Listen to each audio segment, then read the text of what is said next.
Excellencies, ladies and gentlemen, good afternoon. May I kindly ask you to take your seats, please.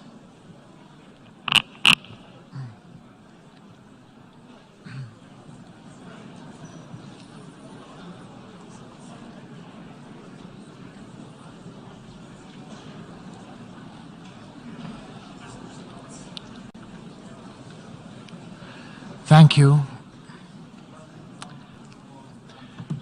I declare the 11th emergency special session of the General Assembly resumed.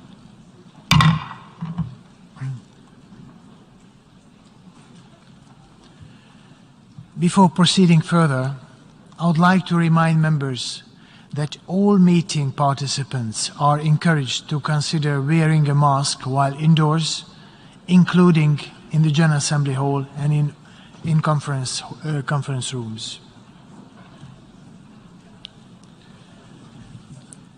Members will recall that in paragraph 3 of its resolution ES11/3 of 7th of April 2022, the Assembly decided, I quote, to adjourn the 11th emergency special session of the General Assembly temporarily and to authorize the President of the General Assembly to resume its meetings upon request from Member States, end of quote.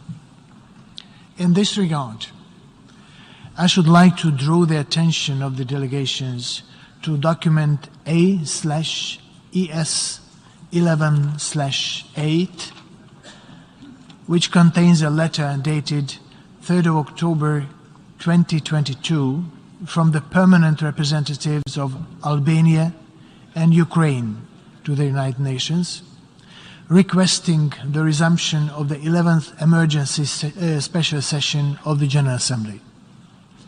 I intend to conduct the proceedings of this meeting in accordance with the rules of procedure of the General Assembly and the past practices of its emergency special sessions.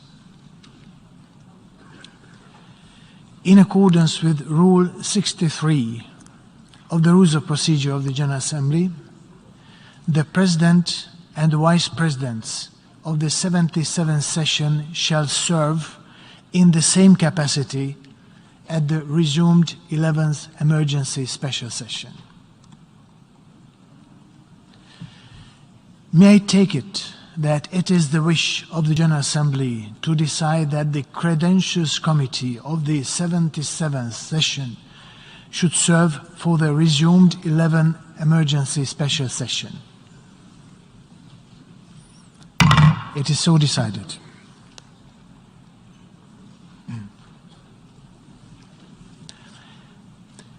In keeping with established practice, I should now like to invite the attention of the General Assembly to document A/ES11/9 concerning Member States that are in arrears in the payment of their financial contributions to the United Nations within the terms of Article 19 of the Charter.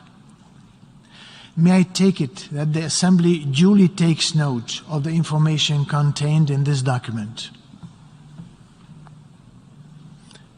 It is so decided.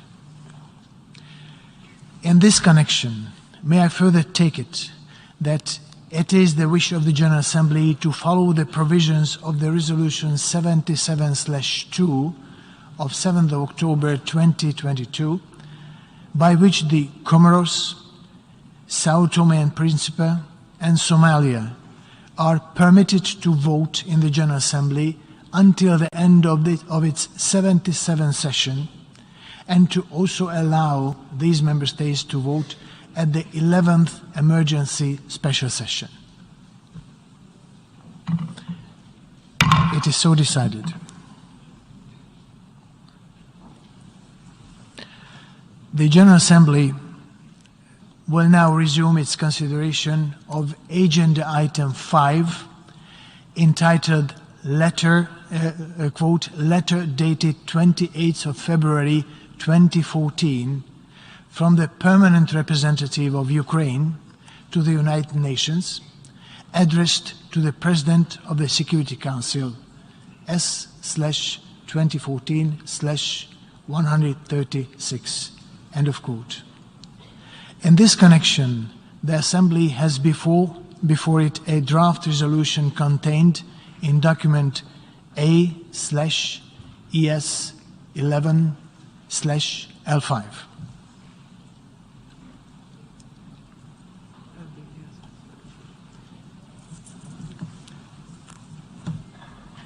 I give the floor to the representative of Albania on point of order. Thank you, President. I have a point of order to raise before we proceed with agenda item 5 of the 11th emergency special session. Would like to propose that the General Assembly adopts a decision confirming that the General Assembly will apply Rule 87B of the Rules of Procedure to take recorded vote by electronic means when action is taken on the resolution L5, and that action will not be taken by a secret ballot. The reason for this proposed decision is that Russia has circulated a proposal to all member states formally requesting that action on the resolution be through a secret ballot. The GA should clarify this issue now. Russia's proposal is an attempt to threaten transparency in the GA. Wouldn't we all want transparency from the international community if a neighboring country invaded and attempted to annex a portion of our territory? Would any member state of the GA support a secret ballot if it was their own territory that someone was trying to annex?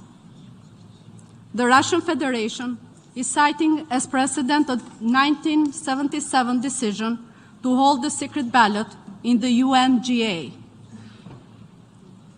That decision only applies to the narrow choice of the venue for a UN session.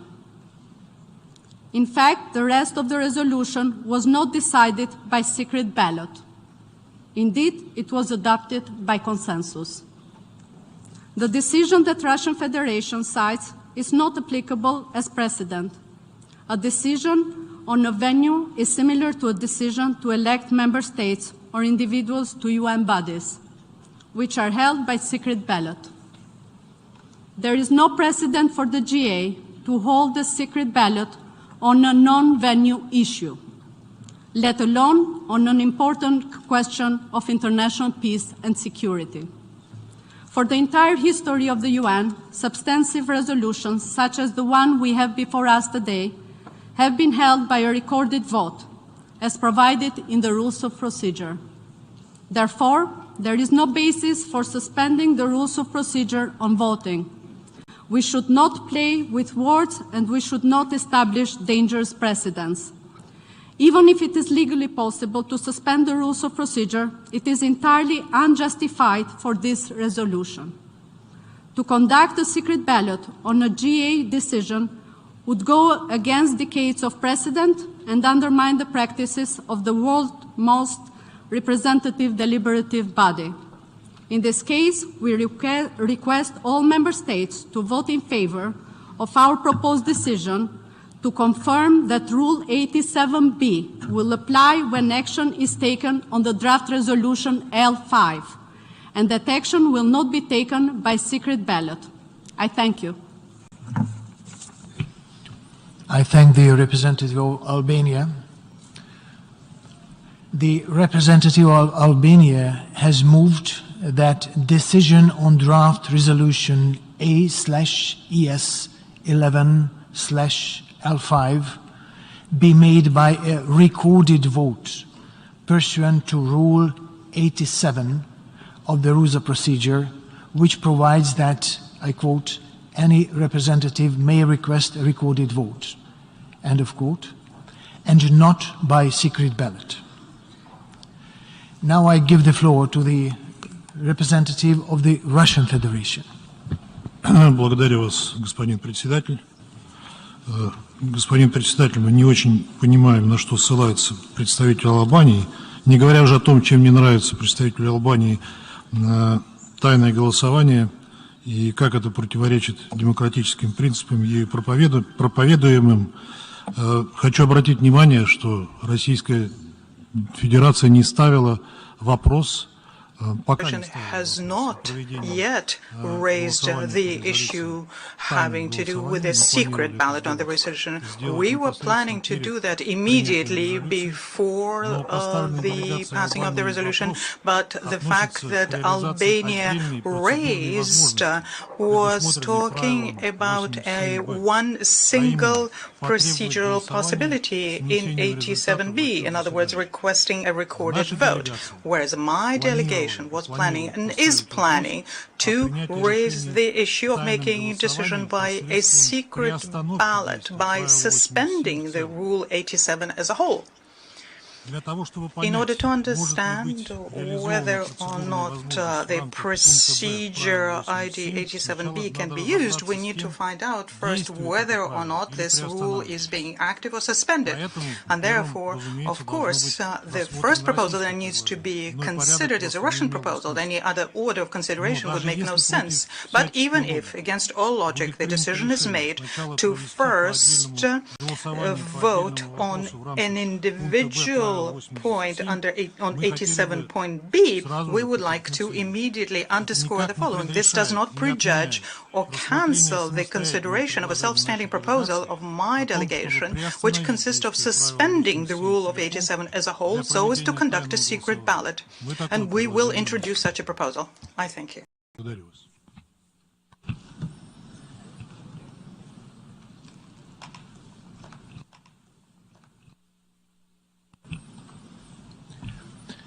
The representative of the Russian Federation has made an objection to the motion. Pursuant to Rule 71 of the Rules of Procedure, the point of order shall be immediately decided.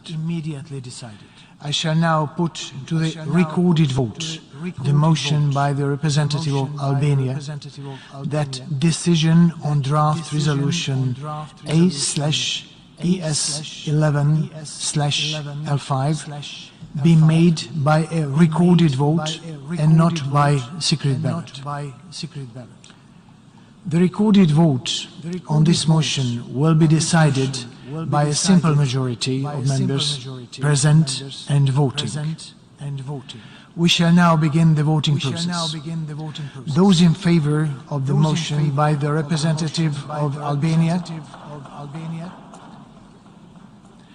that decision on draft resolution A/ES11/L5 be taken by a recorded vote and not by secret ballot.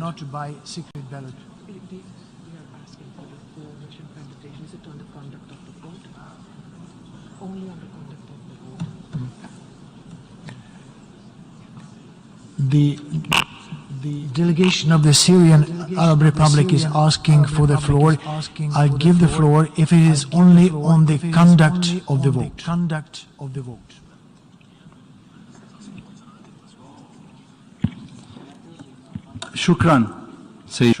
Thank you, Mr. President.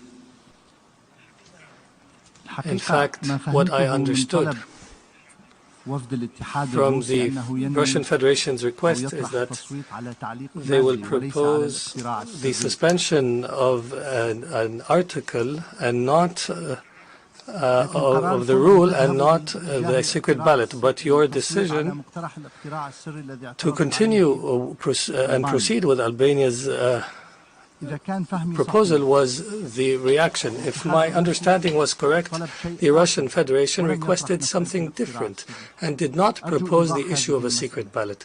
I hope to clarify this situation.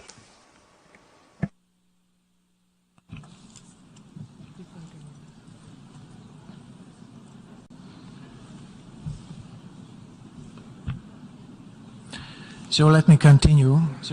Thank you much for the intervention. Let me continue. The recorded vote on this motion will be decided by a simple majority of member states present and voting. We shall now begin the voting process. Those in favor of the motion by the representative of Albania that decision on draft resolution A/ES11/L5 be taken by a recorded vote and not by secret ballot, please signify. Those against? Abstentions?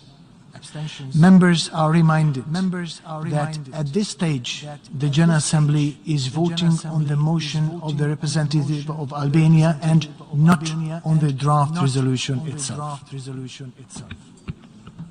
The General Assembly is now voting on the motion by the representative of Albania, the decision on draft resolution A/ES11/L5 be taken by recorded vote and not by secret ballot.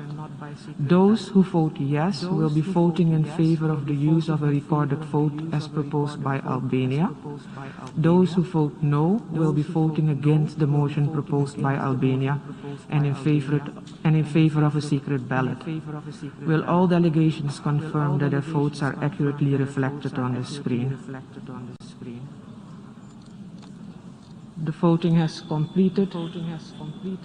Please lock the machine.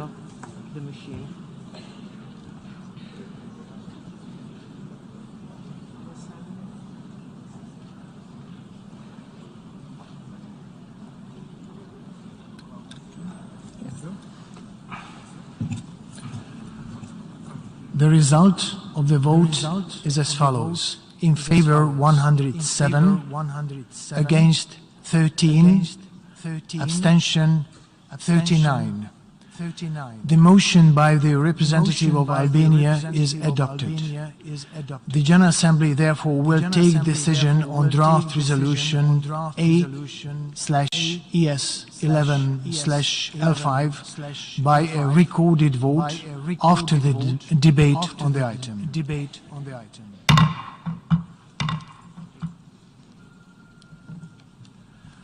We shall now continue with the debate on agenda item 5.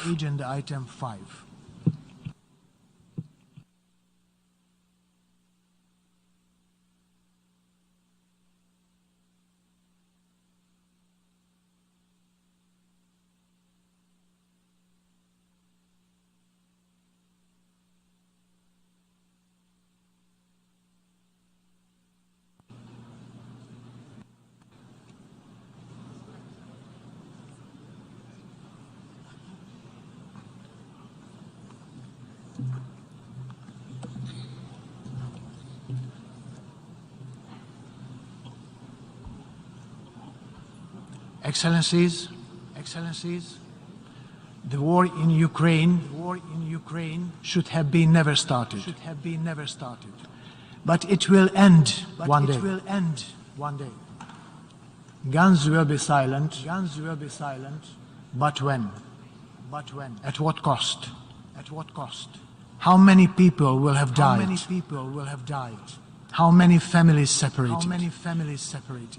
How much more suffering endured? What will Ukraine look like when peace returns? And what will the world look like? Столько жизней потеряно. So many lives have been lost. So much has been destroyed. There will be no victors in this war. Everyone will lose.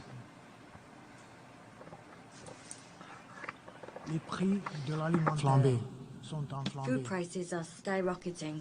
Famine is threatening communities throughout the world. General, for leading on the Black Sea Grain Initiative. وقد أدت هذه الصفقة This deal, mediated by the United Nations, has led to liberating 6 million tons at least of food, a quarter of which is delivered directly to low-income countries. We shall act together to achieve the full implementation of this initiative. And it is imperative that we secure its renewal beyond mid-November. Excellencies, as the horrors in Ukraine were not enough, we are forced to live with the constant fear of nuclear disaster.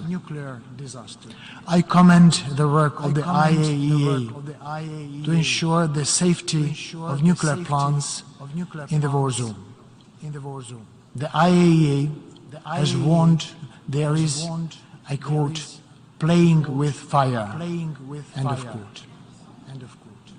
When it comes to nuclear issues, any irresponsible action or statement is unacceptable. And any threat of using nuclear weapons should be universally condemned. The UN Charter is clear. The General Assembly has been clear. The Secretary General has been clear.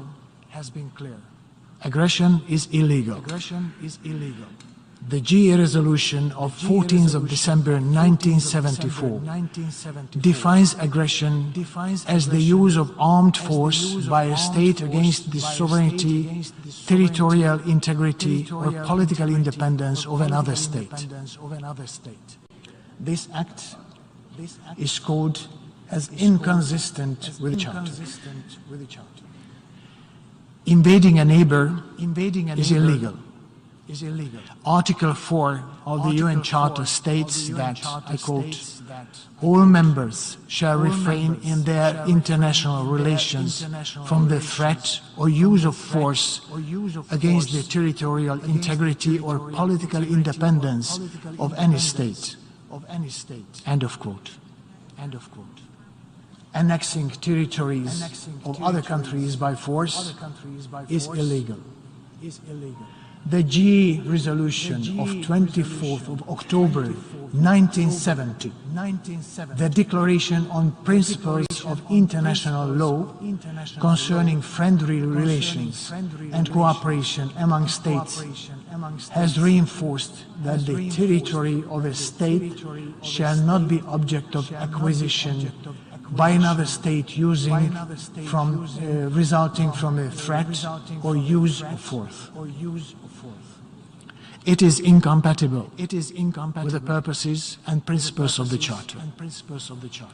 And as the Secretary General pointed out, the referenda in the occupied regions, I quote, cannot be called a genuine expression of the popular will, end of quote. When it comes a daily routine to watch images of destroyed cities and scattered bodies, we lose our humanity. We must find a political solution based on the UN Charter and the international law. We need to keep the door open for diplomacy. The fighting between Russia and Ukraine must stop. As the General Assembly has decided in its resolution adopted on March the 2nd, 2022, I quote, troops of the Russian Federation must be withdrawn from the territory of Ukraine within its internationally recognized borders, end of quote. What is the alternative? A world without shared rules. A world without peace. A world without future. We must recommit to the values, principles and purposes of the Charter. If we want to move forward as a global community, we must provide answers. The world is looking to us. Thank you.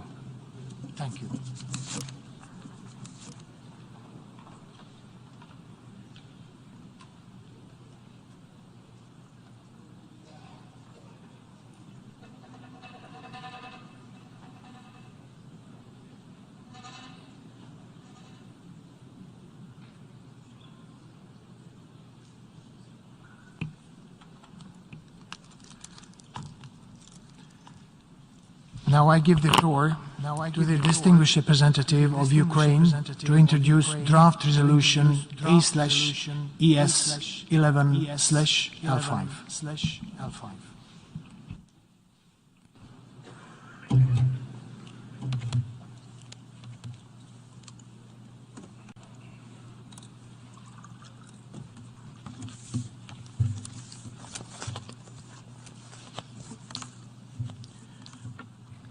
Good afternoon. Good afternoon. It's going to be a very difficult task for me today. For many reasons. It's barely 4 p.m. in New York. But my day has started almost 14 hours ago. It started 14 hours ago because my country was under attack. My immediate family was in a residential building under attack, unable to go to a bomb shelter because there was no electricity. Because Russia has already killed some of my family members. And we see no end to that cruelty.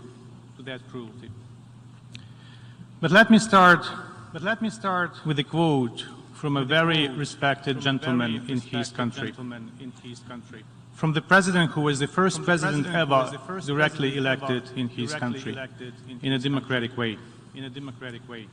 And that is José Serrato, Minister of Foreign Affairs of Uruguay, at the 6th plenary meeting of the UN Conference on International Organization in San Francisco on May the 1st, 1945, and I quote, "A stable and sane peace cannot be attained if nothing is done for the democratization of the world and the rule of freedom. Peace and democracy constitute complementary objectives, each of which is a guarantee and a motive for the either. In this regard, in the proposed international organization, there should not be admitted nations professing doctrines of aggression and war, which are inclined to undermine or destroy the order of juridical peace in the world. However, in order to be a member of international society, it is not enough to present the titles of peace-loving nations, but it is also necessary to be a freedom-loving nation." End of quote.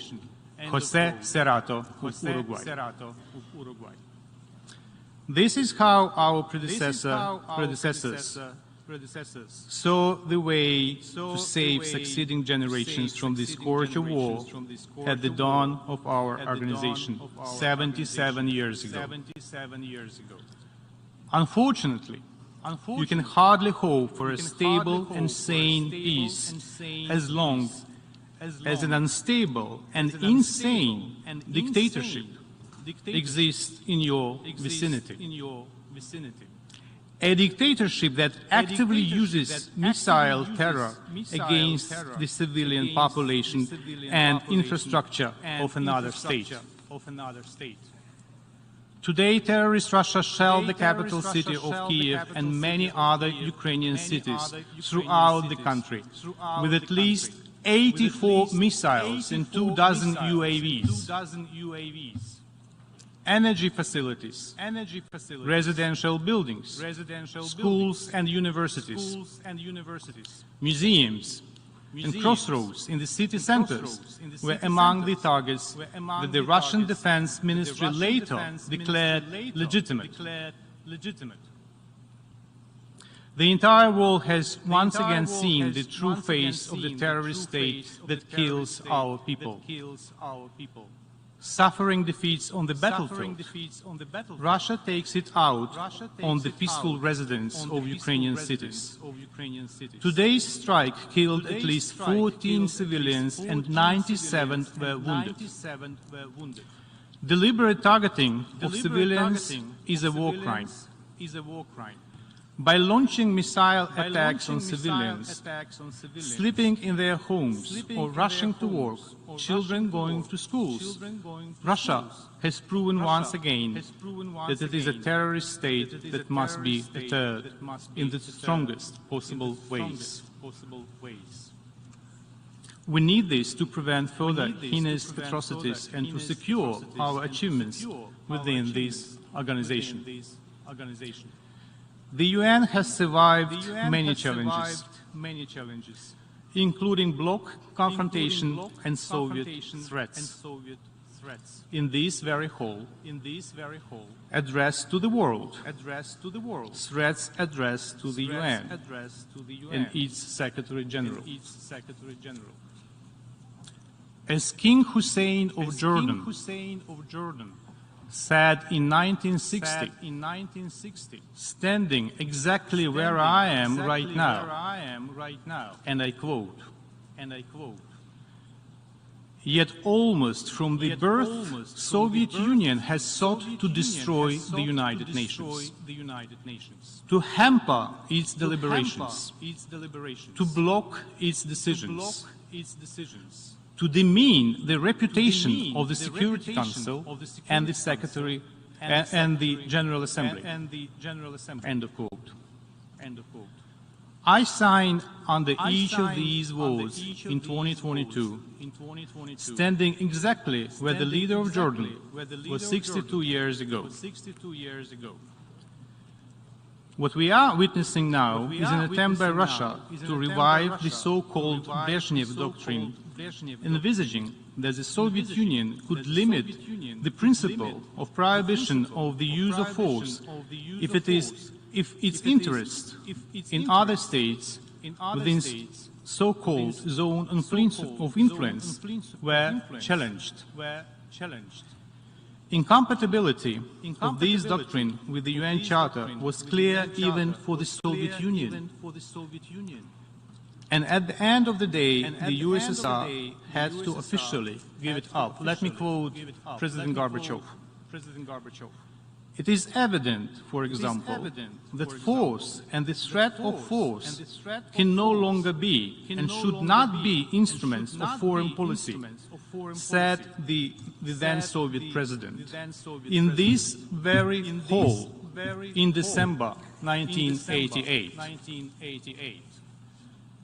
These words, however, mean nothing for modern Russia, who is occupying the USSR permanent seat at the Security Council and thus is allowed to block any action by the Council to restore international peace and security. Mr. President, Russia now tries its best to bring us back to the 1930s, not even 1940s. When Hitler destroyed sovereign nations by invasion, fake referendums, and Anschluss. And we are now at a tipping point where the United Nations will either restore its credibility or it will ultimately fall in failure. And if the latter happens, we should blame nobody but ourselves. Because it is our responsibility to defend the principles of the UN Charter. A trail of blood is left behind the Russian delegation when it enters the General Assembly. And the hall is filled up with the smell of smoldering human flesh. That's what we have tolerated too long in Syria. That's what is happening today in Ukraine. Same dictator in the Kremlin, same Russian generals well known for scorched earth tactics in wars led in Syria and in Chechnya and today in Ukraine. Since 23rd September, Russia has been committing another crime against international law and its principles, committing it in an attempt to revive the world of the past, where sovereignty territorial integrity and the inviolability of borders were a privilege with limited access, not the right of every nation. The sham referendums in 4 Ukrainian regions, followed by unlawful decisions by the Russian president and parliament, served this very purpose and thus pose an existential threat to the United Nations and its charter. Ukrainians can tell you what our world will look like if this erosion of the UN's credibility is not stopped. If complete disregard for the UN Charter by a country occupying a permanent seat in the Security Council meets any response but zero tolerance. Death, human suffering and destruction are immediate outcomes. As it was in the city of Zaporozhye on the night of the 9th of October, when Russia fired over 20 missiles on residential areas which killed at least 13 and injured 60 civilians, including 6 children. And let me remind you that Zaporozhye is the main city of one of the 4 regions that Russia has claimed following the sham referendums. Moscow has even included the reference to Zaporozhye in its constitution. Please forgive me use of the term constitution in relation to that worthless piece of paper. It is indeed hard, if not impossible, for a normal human being to comprehend the logic of Putin and his cronies. First, you claim the seizure of an area of a neighboring sovereign state under the pretext of protection of local population. And then you kill this population with dozens of missiles. It is clear, however, that the so-called sham referendum served as an element of the Russian aggression against Ukraine, an element that was hastily prepared and implemented in response to the successful process of liberation of the occupied territories by the army of Ukraine. The so-called referendums bore no relation at all with what we are used to calling expression of the popular will, neither from the legal perspective nor from the technical modalities. We are grateful to the Secretary General, Antonio Guterres, who was very clear and explicit in his condemnation of the Russian actions. And as he said, I quote, "Any decision to proceed with the annexation would have no legal value and deserves to be condemned. It cannot be reconciled with the international legal framework. It stands against everything the international community is meant to stand for. It flouts the purposes and principles of the United Nations. It must not be accepted," end of quote, said the Secretary General. Distinguished colleagues, Ukraine is indeed the immediate target of the Russian attacks on the ground, but it is not Ukraine that Russia ultimately aims at. Let me reiterate it again. It is our future that is now at stake. The future that cannot be secured by separate countries or regional arrangements if the United Nations is relegated to the backstage of global processes. Let me recall that the very first purpose of this organization, which is enshrined in Article 1 of its charter, is to maintain international peace and security, and to that end, to take effective collective measures for the prevention and removal of threats to the peace and for the suppression of acts of aggression. Paragraph 4 of Article 2 of the Charter constitutes the most important principle with regards to the above-mentioned purpose. In particular, we are speaking about the threat and use of force against the territorial integrity and political independence of Ukraine. Violation of paragraph 4 of Article 2 of the Charter is a violation of the cornerstone of the peace in the Charter, the heart of the Charter, and even basic rule of contemporary international law, as it has been labeled in legal writings. Dear colleagues, the only thing that Russia is afraid of is our strong unity of purpose in defense of the UN Charter, in defense of the right of every country to benefit from respect for its sovereignty and territorial integrity. We have to save the United Nations, not for the sake of these halls, high-level weeks, or other procedural and protocol issues that have been our routine since 1945.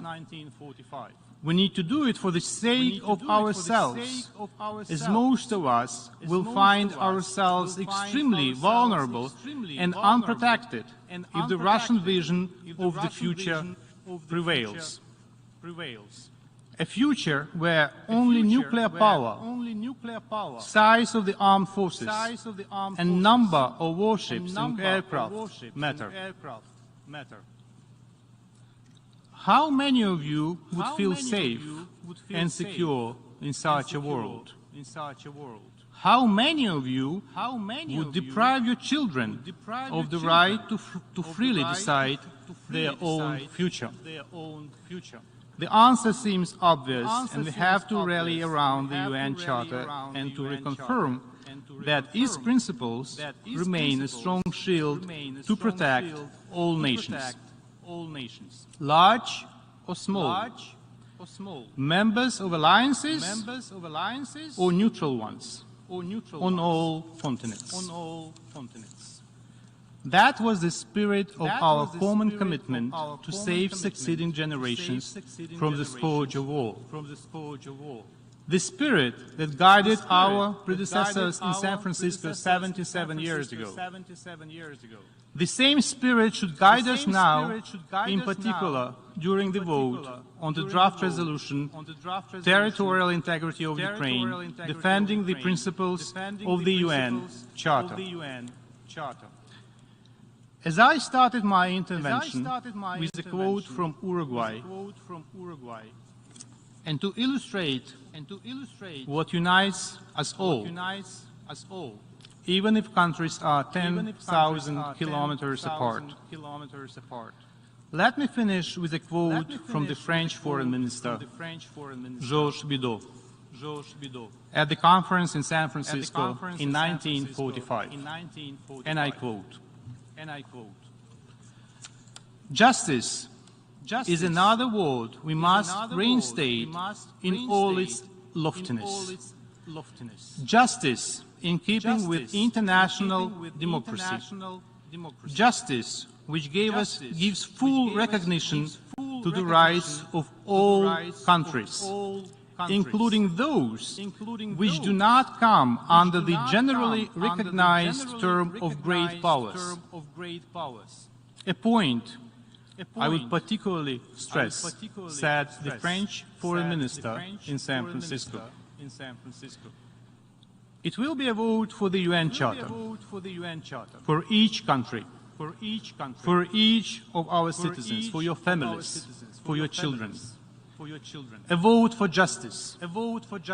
And I urge you to support the draft. I thank you very much.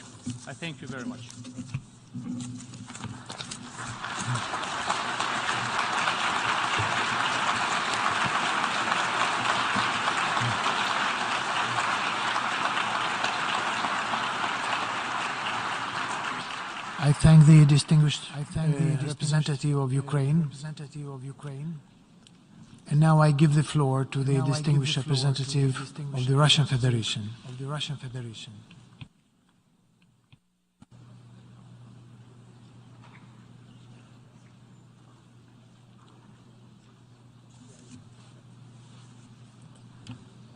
Уважаемые коллеги, Colleagues, I would like to start with procedural issues. You вы сейчас все have all стали just now свидетелями witnessed an outrageous fraud, which To our great regret, the President of the General Assembly played a key role. We were not given the floor on a point of order. And you can see that the light is still on behind our nameplate. Our statement was distorted, and what is being done now is deprive the members of the United Nations of the right to express their opinion. This is an unprecedented manipulation. It undermines the prestige of the General Assembly and the UN as a whole. Of course, under these conditions, we did not vote. We would like to state that we protest in the strongest possible words the violation of the rules of procedure. As I said, the Russian delegation was not given the floor, and what we wanted to say was something that our Syrian colleagues reminded us of. We were not protesting the President's decision. Our issue was a different one. We did not make the proposal that Albania brought into question. Therefore, you, Mr. President, deprived Russia of the possibility of presenting their proposal and explaining it. Instead of that, our opponents took our place. Is this the kind of transparency and the kinds of practices that the delegation of Albania went on and on about? Is this fair play? We demand that the issue be presented the way we said. Any action against what we didn't introduce is devoid of any sense, and I will revert to that later. Mr. President and distinguished colleagues, the General Assembly was created as a universal and the most inclusive platform for equal dialogue of sovereign states. In this hall, many a momentous decision was passed, which formed the legal, socioeconomic, cultural outlines of the international community. And the development of this decision was on the basis of looking for a common denominator, compromises, and guided by the spirit of cooperation and interaction. Unfortunately, within the walls of the UN, something very different is being witnessed. Such cynicism, confrontation, and dangerous polarization as today we have never seen in the history of the UN. And this is particularly clear at this session. The politicized nature of which stems from the fact that it is convened specifically to push forward a narrative against one state, the Russian Federation. All other aspects of the Ukrainian crisis, the foundations for which were laid by the Western states at least in 2014, but actually long before then, are being left outside of the scope of the discussion. It's as though there hadn't been an anti-constitutional Maidan coup, the tragedy in Odessa, depriving the Russian speakers of their rights, the aggression of the Kiev regime against Donbass, mass murders of its inhabitants in Washington, in London, in Brussels, and a number of other capitals. People are trying to stop the clock, to pretend that history has only begun in February 2022. In the West, any period of history starts from the time that's convenient for them as a pretext for the resumption of the special session. Very low-grade provocations were used in the Security Council. We were proposed that we vote for a document which is condemning us ourselves. What does this have to do with peace and security or trying to settle conflicts? This was yet one more step towards division and escalation, which I am sure is not something that the absolute majority of states in this room need. Those who are following the discussions in the Security Council know very well that we stood ready to agree a balanced and constructive draft in which we propose that we also state an appeal for a diplomatic resolution of the crisis. Our proposals were reacted to positively in many a partner within a Security Council, but the Western camp obviously ended up not needing them. As we hear from their statements, peace in Ukraine is not something they need in principle. NATO, with which we encountered in Ukraine, only needs the escalation escalation in the conflict as a step towards their plan that they have been working on for many years, namely to overcome, to be victorious, or at least severely undermine Russia. And Ukraine was chosen by these countries for that purpose, was brought under their control, and today is a platform for the testing of NATO weaponry and for a combat against Russia using other people, down to the last Ukraine. Their geopolitical project aimed at keeping their domination, the domination of Western states, maintaining the well-being of the so-called Golden Billion, is something that they're trying to involve as many countries as possible into. Distinguished colleagues, just as earlier we were accused when we tried to save the peoples of Asia, Africa, and Latin America from colonialism and exploitation. Here, once again, we are being accused when we are trying to protect our brothers and sisters in eastern Ukraine. Their right to life, first and foremost, the right to speak their language, to teach their children their language, to honor the heroes who liberated their lands from fascism, rather those who collaborated with them and helped kill peaceful citizens. Those whom the current Ukrainian leadership called specimen, subhumans, and told them to get out and go to Russia for the future of their children and grandchildren. Those who heard the appeal and decided to move to Russia. And this is shown by the choice made by the millions of people during the referendum in DNR, LNR, in Zaporozhye, and in Kherson, where the absolute majority of those who voted supported the idea of having these regions accede to Russia. In our days, when all kinds of videos and comments are available in social networks, it's very difficult to counter the fact that this was a free expression of the people of people's will, fully in line with international rule of law rules. And this was confirmed by hundreds of observers, including Western observers, and also Internet users are majority of this view. The surveys in the Internet show that most responders think that we need to respect the rights of those people to determine their future. Kiev and its Western backers, who covered up the crimes of the Maidan Authority all these 8.5 years, disagree with this. Those who claim that the referenda are illegitimate because the Kiev regime didn't agree with them had the exactly opposite stance when they spoke in the international court in favor of Kosovo separating from Serbia. Separation without any referenda, just on the basis of the statement about massive killings of the Albanians. And these are the affirmations which we all know today were as far from the truth as the glass vial held by Colin Powell in Security Council when he was talking about weapons of mass destruction in Iraq. The cynicism here consists also of the fact today that those who are screaming about the UN Charter being violated by Russia did not remember this document for many years, trying to replace us with the rules-based order. Unlike the situation in Kosovo, the rights and the lives of people in DNR, LNR, Kherson, and Zaporozhye are indeed being threatened today.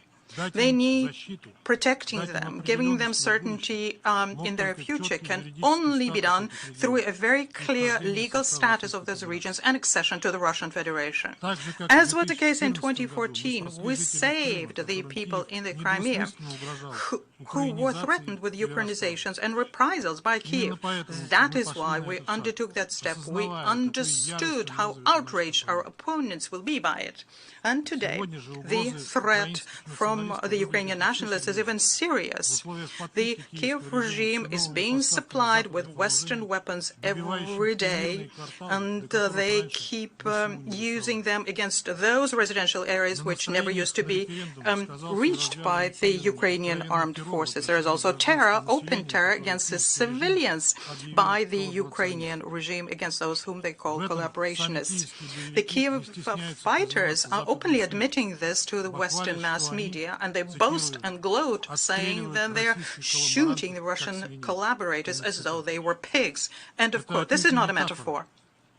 As was shown in a video by the former commander of the Azov battalion, Zhurin, in Kupiansk, people are being executed and thrown into pits. Have you heard about the Ukrainian armed forces against a strike which was similarly to Dr. Goebbels was assigned to the Russian forces. The Ukrainian nationalists have behind them a trail of provocations in Irpin and Bucha, where in April Russian forces left as a goodwill gesture, and from Izum now, where Kiev is trying to play out the same scenario.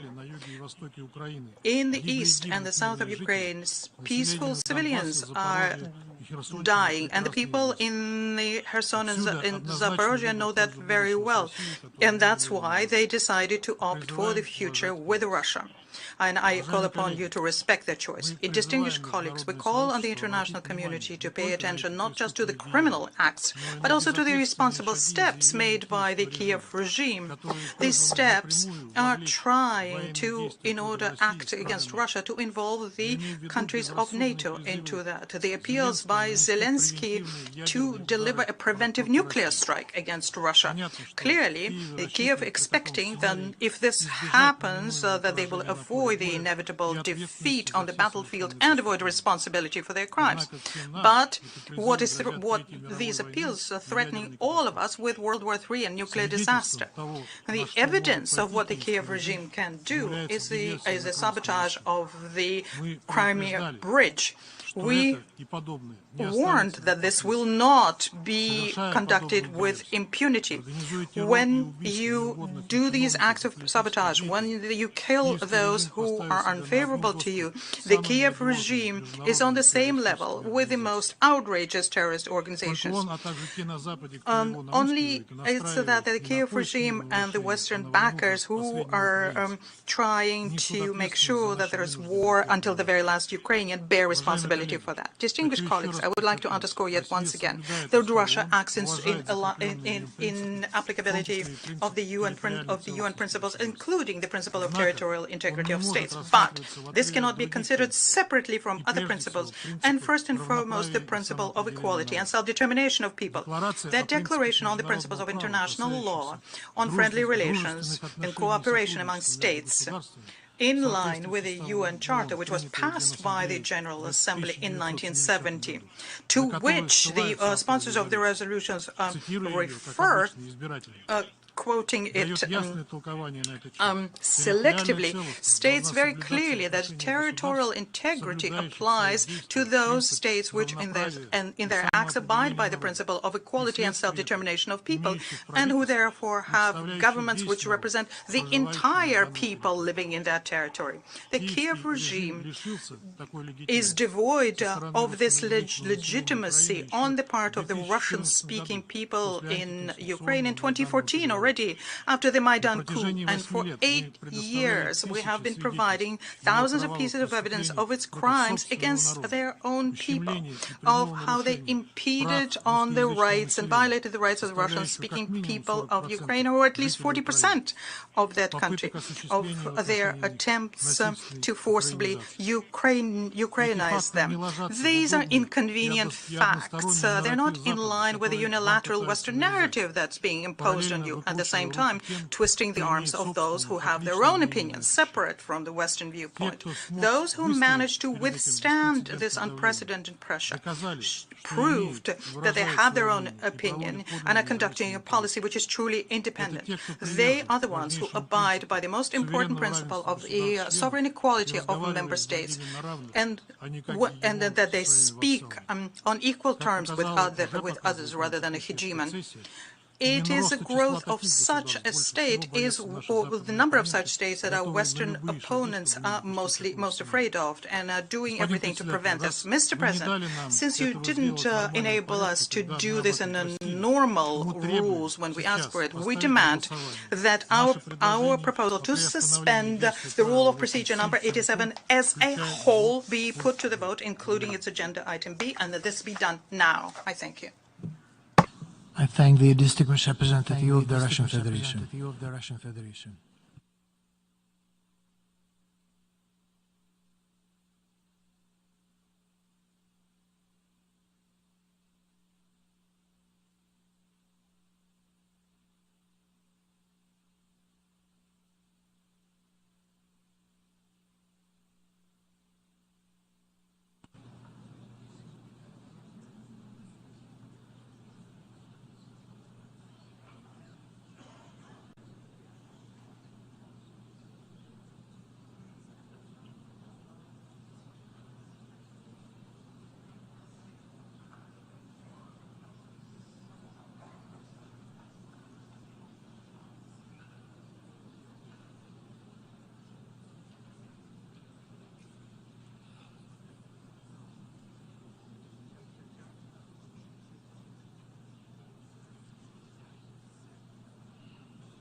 May I ask the distinguished representative of the Russian Federation to clarify exactly what Russia would like to put in motion?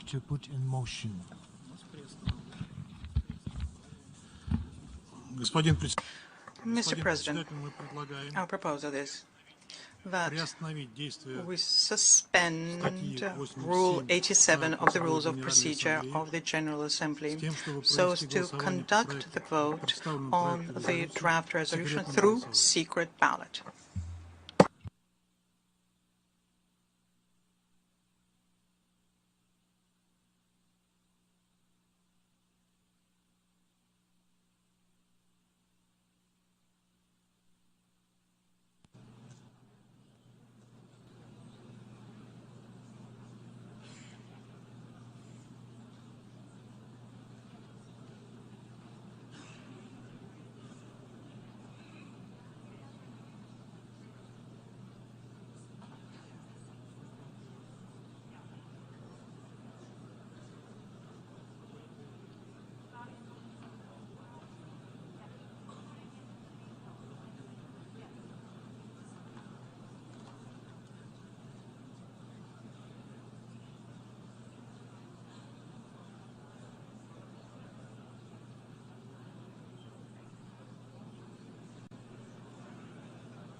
Ladies and gentlemen, the distinguished representative of the Russian Federation has moved that Rule 87 be suspended in order to take a decision on draft resolution A/ES 11L5 by secret ballot.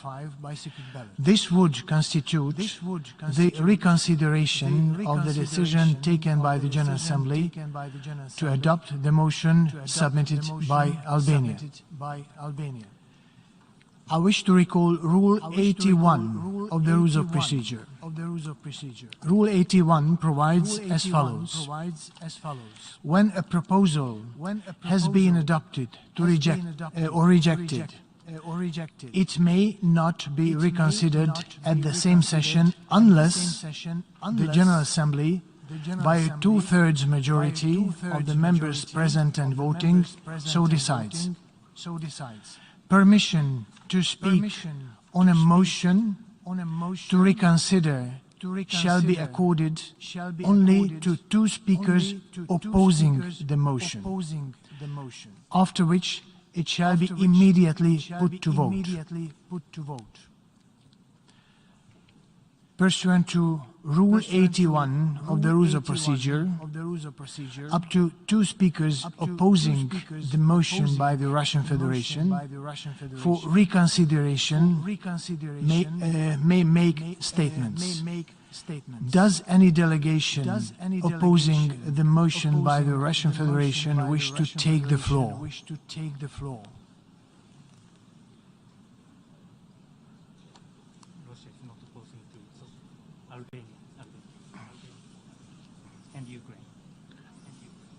I recognize the delegation of Albania.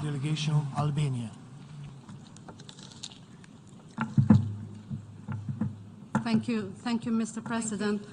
I'm taking the floor to object to the request from the Russian Federation to hold the motion on this issue. As we already said, we made the decision. It's already made, and we don't see any reason to revisit this decision. The motion was approved with 107 votes, and we don't see it at this point any reason to vote on a new motion. We object to the Russian proposal to suspend the clearly applicable rules of procedure on voting. Thank you. I thank the distinguished representative of Albania. Now I recognize the distinguished representative of Ukraine. Well, thank you very much, Mr. President. I believe it is a clear case of abuse by one delegation of the General Assembly, manipulation with the rules of procedure. I think that the wish of the General Assembly was overwhelming. So we call on the Russian delegation to stop putting hurdles on the way of the General Assembly to carry on the decision after a very important debate that we have in front of us. Thank you very much. I thank the distinguished representative of Ukraine. And before going to vote, I recognize that the distinguished representative of the Russian Federation wants to speak on the point of order. Абсолютно верно. You're absolutely correct, Mr. President. Indeed, I wanted to speak on the point of order. We disagree with the ruling that you have just voiced. Rule 81 of the Rules of Procedure does not apply about the situation. We're talking about two different proposals. The proposal by Albania was to vote on the resolution under 87.b of the Rules of Procedure. And into this, there was an artificial link to the secret ballot, whereas what we are proposing is that Rule 87 be suspended as a whole. These are two different proposals, not linked between themselves. And the Article 71 of the Rules of Procedure is the one that applies to our proposal. Thank you. I thank the distinguished representative of the Russian Federation.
Ladies and gentlemen, the distinguished representative of the Russian Federation has challenged the President's ruling that this is a reconsideration of the decision just taken. Rule 71 is applicable in this case, and the relevant parts of this rule states as follows. I quote, "A representative may appeal against the ruling of the President.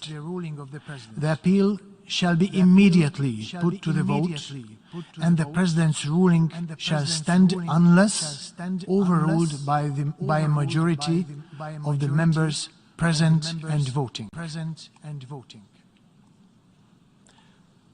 Thus, I shall now put to a recorded vote the appeal that is a challenge against the President's ruling. May I point out that those who vote yes will be voting in favor of the challenge submitted by the distinguished representative of the Russian Federation. We shall now begin the voting process. Those in favor of the challenge by the distinguished representative of the Russian Federation against the President's ruling that this is a reconsideration of the decision just taken, please signify. Those against and abstention. The General Assembly is now voting on the challenge made by the representative of the Russian Federation. Those agreeing with the challenge made by the Russian Federation should press yes. Those disagreeing with the challenge by the Russian Federation should vote no.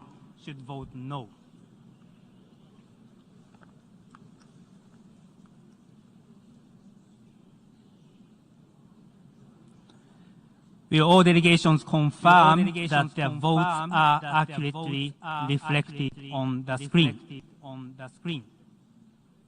The voting has been completed. Please lock the machine.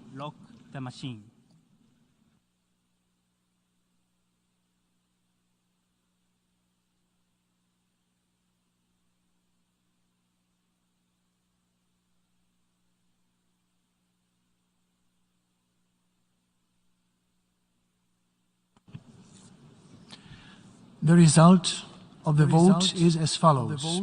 In favor of the appeal, 14. Against, 100. Abstention, 38. The ruling of the President is upheld.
Ladies and gentlemen, since the President's ruling is upheld, the General Assembly will now vote on the motion to reconsider the decision adopted by the General Assembly. Those in favor of reconsidering the decision should vote yes. Those that are not in favor of reconsidering the motion should vote no.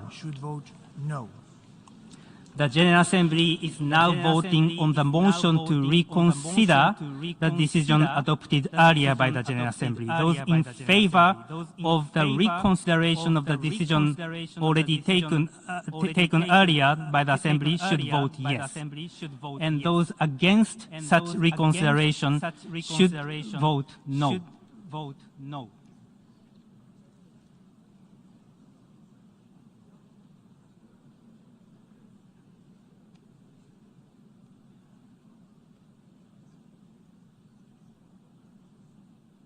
Will all delegations confirm that their votes are accurately reflected on the screen?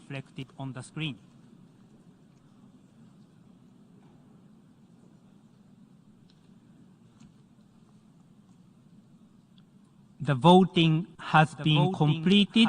Please lock the machine.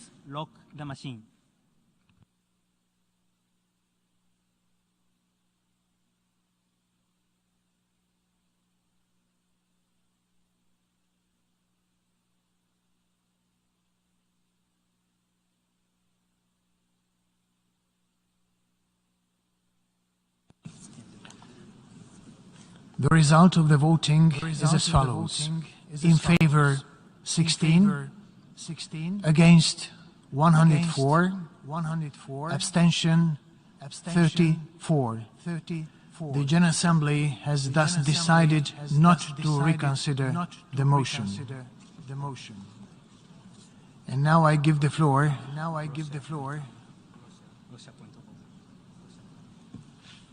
I recognize the Russian Federation willing to take the floor on point of order. Absolutely correct, Mr. President.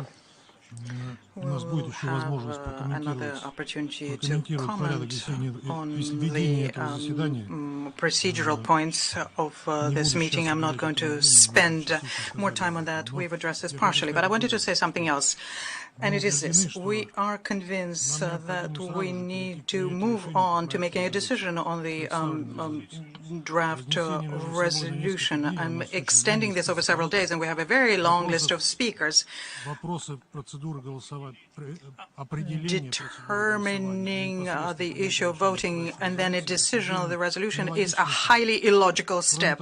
Such an approach would give additional opportunity to exert targeted pressure on those countries who had supported the secret ballot against the Western wishes, and the Assembly should not go along with those who should be twisting people's arms. Therefore, we propose, and this is an official motion, that we vote on the draft resolution now and not after we listen to all the speakers. Thank you. I thank the distinguished representative of the Russian Federation.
May I ask the distinguished representative of the Russian Federation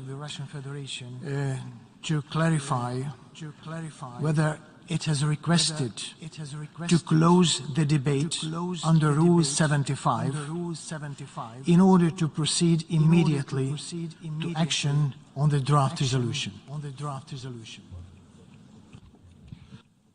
No, Mr. President, you misunderstood us. We would like to ask you to announce the vote on the draft resolution now. We'll vote on that, and then we'll continue with the debate on the issue. Thank you.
I think I understood the point of the distinguished representative of the Russian Federation, and I intend to conduct the proceeding of this meeting in accordance with the rules of procedure of the General Assembly and the past practices of its emergency special sessions.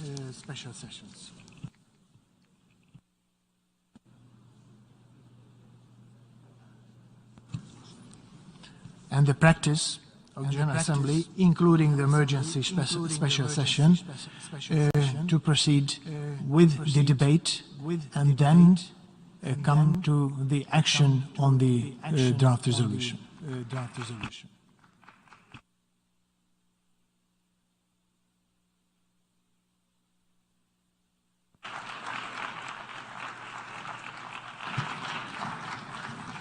I recognize the distinguished representative of the Russian Federation willing to take the floor on point of order.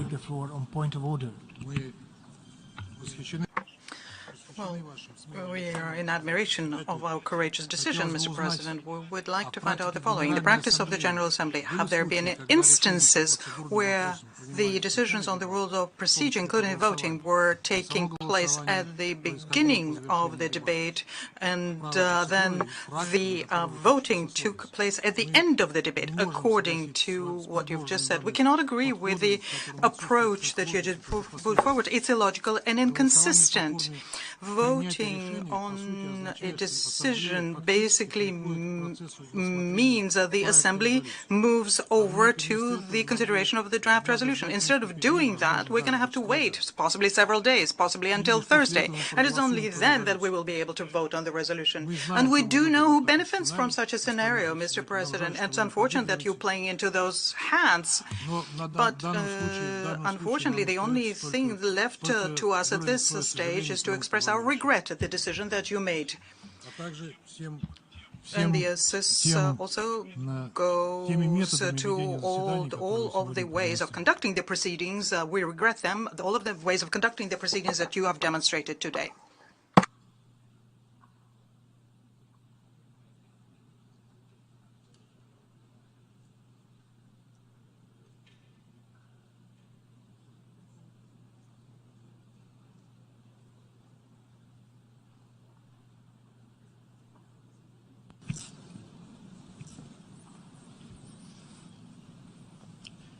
I hear the opinion of the distinguished representative of the Russian Federation, and his opinion will be duly reflected in the records of the meeting.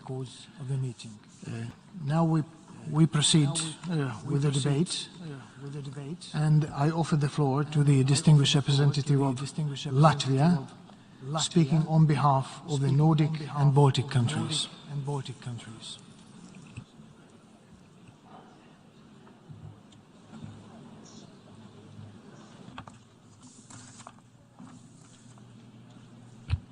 Mr. President, honorable colleagues, I have the honor to speak on behalf of 8 Nordic Baltic countries: Estonia, Denmark, Finland, Iceland, Lithuania, Norway, Sweden, and my own country, Latvia.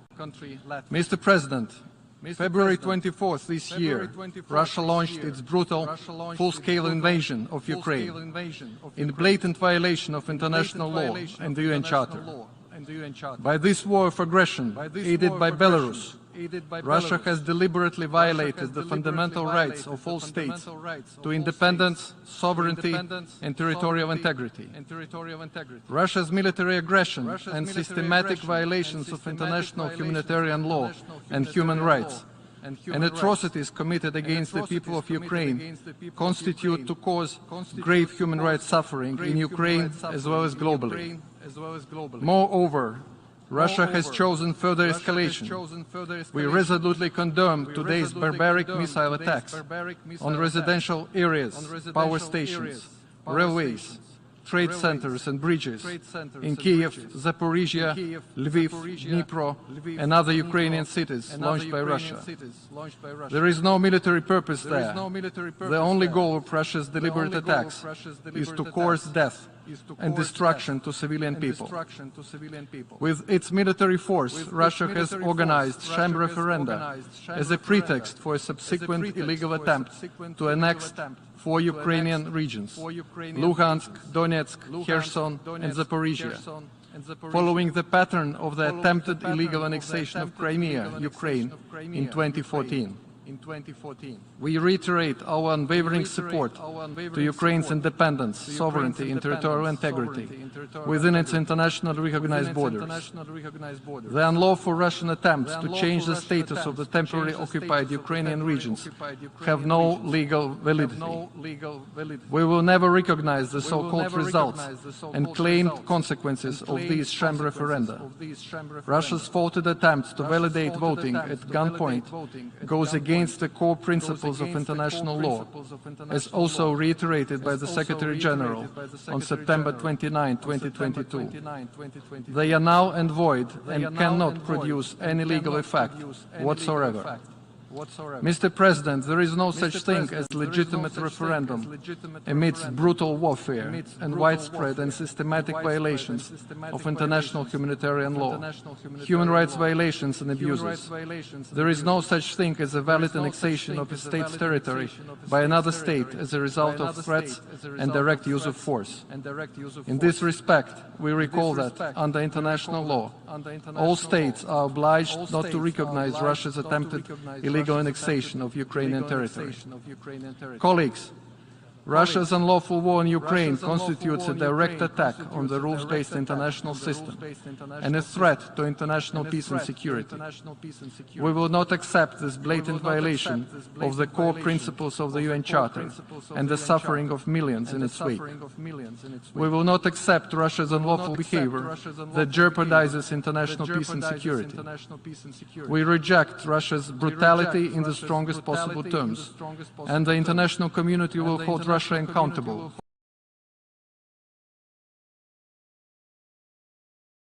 for its actions.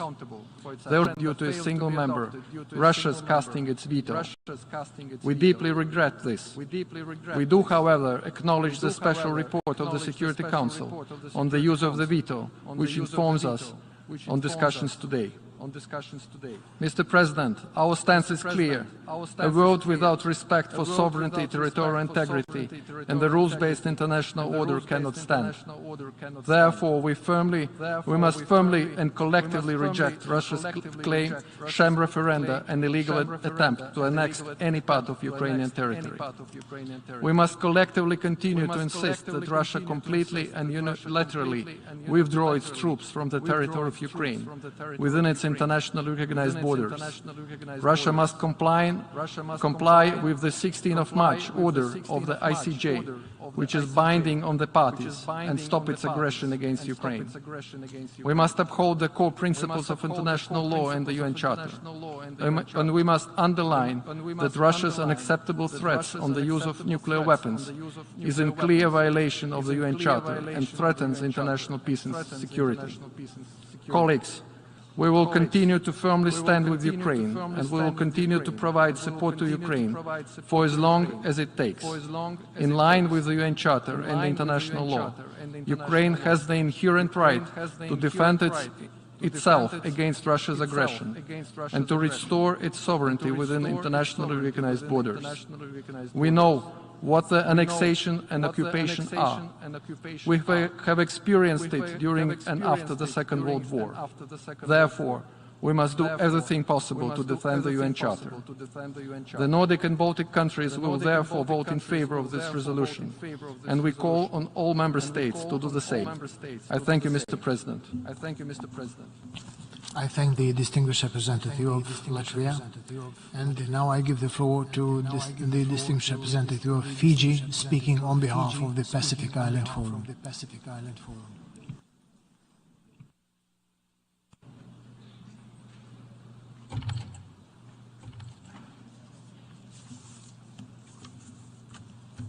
Mr. President, Excellencies, I have the honor to deliver this statement on behalf of Member States of the Pacific Island Forum with presence here at the United Nations. This is the third time our Forum members have addressed an emergency special session of this distinguished assembly regarding the ongoing illegal invasion of Ukraine by the Russian Federation. We spoke out to condemn the invasion. We spoke out in defense of civilian lives and humanitarian access. Today, we are here again to speak in defense of Ukraine's territorial sovereignty and integrity in light of Russian Federation's attempt to illegally annex 4 regions of eastern Ukraine, namely Donetsk, Luhansk, Kherson and Zaporozhye. Mr. President, many islands and countries of our blue Pacific continent are diverse with their own unique histories. However, there is much which unites us, including values of justice, fairness, and shared prosperity. Underpinning this unity is a shared belief in the value of the multilateral system enshrined in the UN Charter and its principles. The Russian Federation's attempted illegal annexation of parts of Ukrainian territory is a clear violation of the principles of the UN Charter and of international law. The Charter cannot simply be worn like a prestigious cloak only to be discarded when perceived geopolitical interests are at stake. Every instance of such behavior risks wearing it thin, dirtying it, and potentially even destroying it. Like our very air, water and land, the Charter must be treasured if it is to in turn provide sustenance to our global family. The many states of the blue Pacific continent understand this intimately. We also understand the terrible human and environmental cost of nuclear weapons in light of our region's history regarding nuclear testing. It is unacceptable that the use of nuclear weapons is openly threatened by a nuclear weapon state. We therefore strongly condemn Russia's latest threats to use nuclear weapons against Ukraine. We also strongly support international efforts to safeguard Ukrainian nuclear facilities against damage, intentional or otherwise. Mr. President, as a member of the Security Council, the Russian Federation has an even greater responsibility to uphold the Charter, the principles of sovereignty, dignity, and peaceful resolutions of all disputes. Our Pacific Islands Forum family thus calls for the Russian Federation to cease its attempted illegal annexation of Ukrainian territory, to de-escalate the current situation, and to withdraw behind its internationally recognized borders in order for a peaceful resolution to the conflict to be achieved. Such a resolution will not be found through coercion, violence, torture, bullets and bombs. It will come through diplomacy, justice and respect for the values, rules and norms which sustain our global community and which animate these hollowed halls. From climate change to COVID recovery, hunger and irretractable conflicts, there's simply too much at stake for this needless, illegal war to continue to undermine our shared war. You have the full statement, Mr. President. I thank you very much. I thank the distinguished representative of Fiji, and now I give the floor to the distinguished representative of the European Union speaking on behalf of its member states.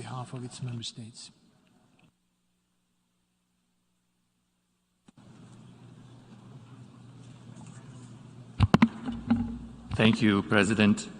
Before delivering this statement, allow me to say how appalled we are by the attacks carried out today by Russia against Kiev and other cities across Ukraine. Such indiscriminate attacks on civilians are war crimes, and we are committed to holding the perpetrators to account. President, I have the honor to speak on behalf of the EU and its member states.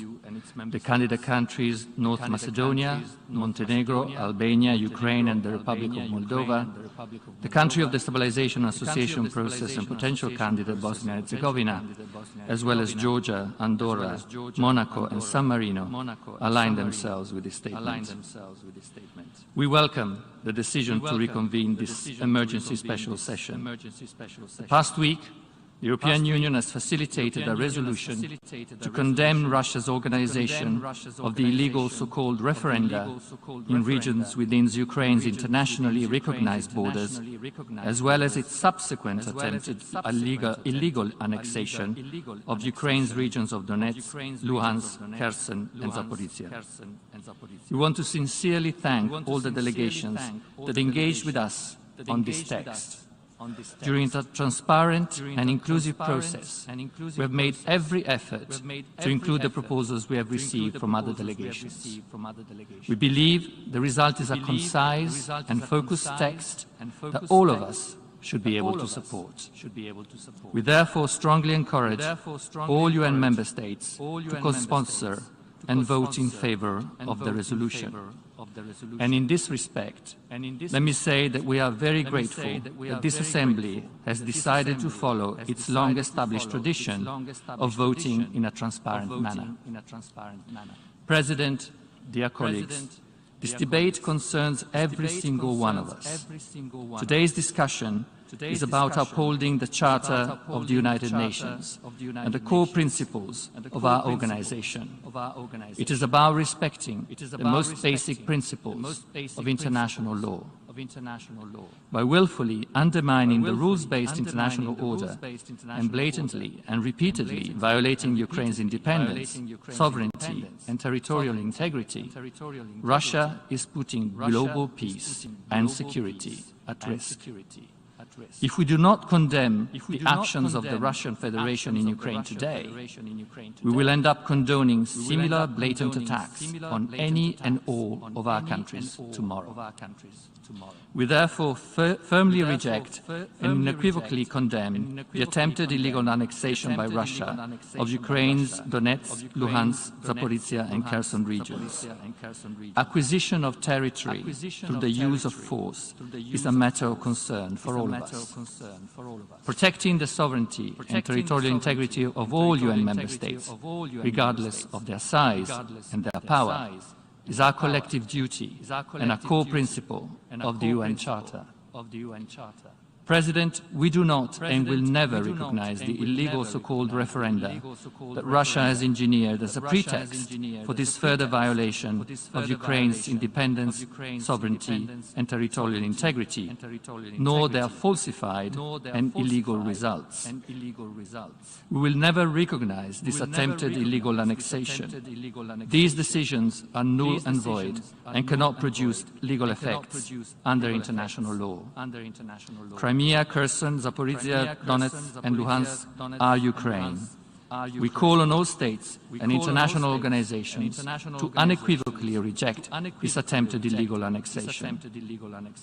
Dear colleagues, the title of the resolution we're discussing today is Territorial Integrity of Ukraine, Defending the Principles of the Charter of the United Nations. That is the only thing we are voting on. And I strongly encourage all member states to stand up for the Charter. I thank you. I thank the distinguished representative of the European Union. And now I give the floor to the distinguished representative of Turkey.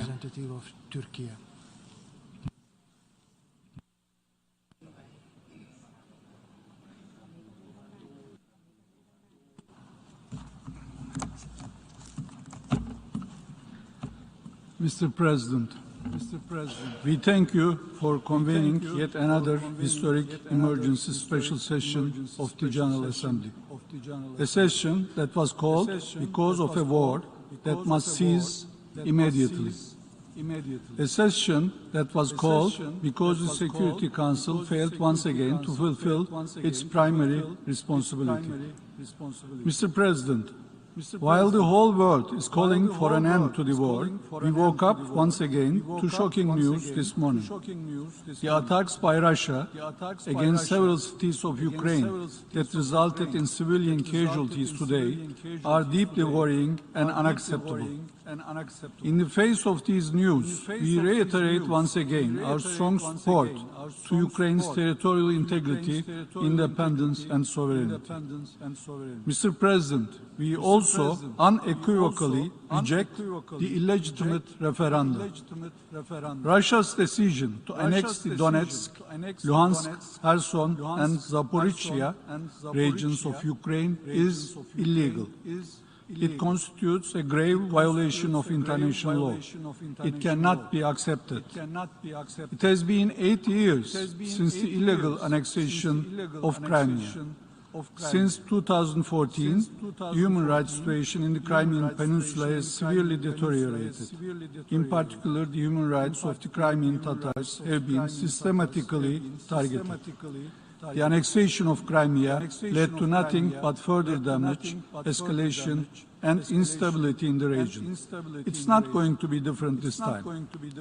The decision to annex Ukrainian territory will only serve to further jeopardize the prospects for peace. We call upon the Russian Federation to reverse its decision and to return to diplomacy. Mr. President, we all need the international law and a global order based on rules. It is our duty as member states to defend legality. It is our obligation to ensure that conflicts are resolved through peaceful means. We must collectively ensure that the founding principles of the UN, enshrined in its charter, are upheld. This is the only way to save ourselves from the scourge of war. With this understanding, Turkey sponsored the draft resolution that will be put to vote this week. Mr. President, let me make it clear once again. We do not need, nor do we want, war in our region. This war should not have started. It should stop now. It should be brought to an end through negotiations. Together with the United Nations Secretary General, we helped the parties to reach a common understanding on the Grain Corridor initiative. We can do more. As a neighbor to both parties, we call on them once again and reiterate our readiness to support and facilitate a peace process to end this war. Thank you, Mr. President. I thank the distinguished representative of Turkey. Now I give the floor to the distinguished representative of Singapore.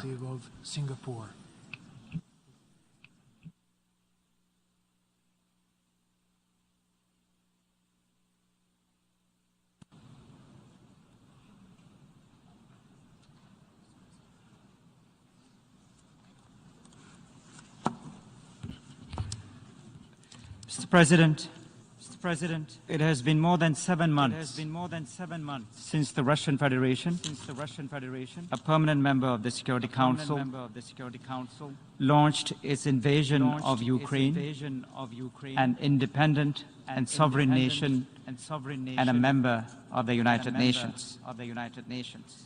Singapore has taken a consistent position on the need to respect the sovereignty, territorial integrity, and independence of all countries.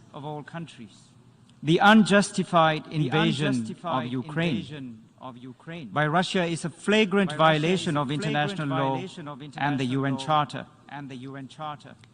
On the 1st of March this year, the General Assembly adopted a resolution with the support of an overwhelming majority of countries to reaffirm its commitment to the sovereignty, independence, unity, and territorial integrity of Ukraine. The resolution we adopted in March also demanded that Russia must immediately cease its use of force against Ukraine and completely and unconditionally withdraw all of its military forces from the territory of Ukraine. We are deeply disappointed and extremely concerned that after 7 months, the war in Ukraine continues unabated. In fact, the war is escalating with mounting casualties. Russia's recent decision to organize referenda in 4 regions and its decision subsequently to annex these 4 regions within Ukraine's internationally recognized borders is a further escalation of the conflict. It is also a clear violation of international law and the principles of the UN Charter. The indiscriminate attacks launched by Russia last night on civilians across Ukraine is also clearly unacceptable. We entirely support and endorse the views of the UN Secretary General when he said that the annexation of a state's territory by another state resulting from the threat or use of force is a violation of the principles of the UN Charter and of international law. The Secretary General added that any decision to proceed with the annexation of the Donetsk, Luhansk, Kherson and Zaporozhye regions of Ukraine would have no legal value and deserves to be condemned. Mr. President, Singapore would like to reiterate its position that the sovereignty, political independence, and territorial integrity of all countries must be respected. The rules-based multilateral system is built on respect for international law and respect for the principles of the UN Charter. For small states like Singapore, the principles of the UN Charter and international law are not matters of academic debate. They are a matter of life and death. And a system based on the idea that might is right is simply unacceptable. Singapore has co-sponsored the resolution that has been placed before the General Assembly, and we will support its adoption by voting yes. And we will do so as a matter of principle. We believe it is important for the General Assembly to adopt this resolution by a clear majority and to send a clear signal to the world that international law must be respected, sovereignty must not be violated, and territorial integrity must be protected.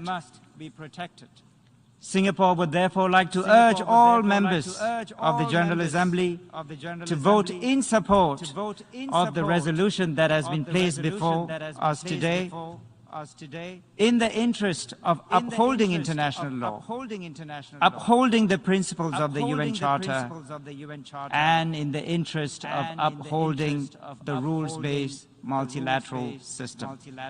I thank you for your attention. I thank the distinguished representative of Singapore. And now I give the floor to the distinguished representative of Costa Rica.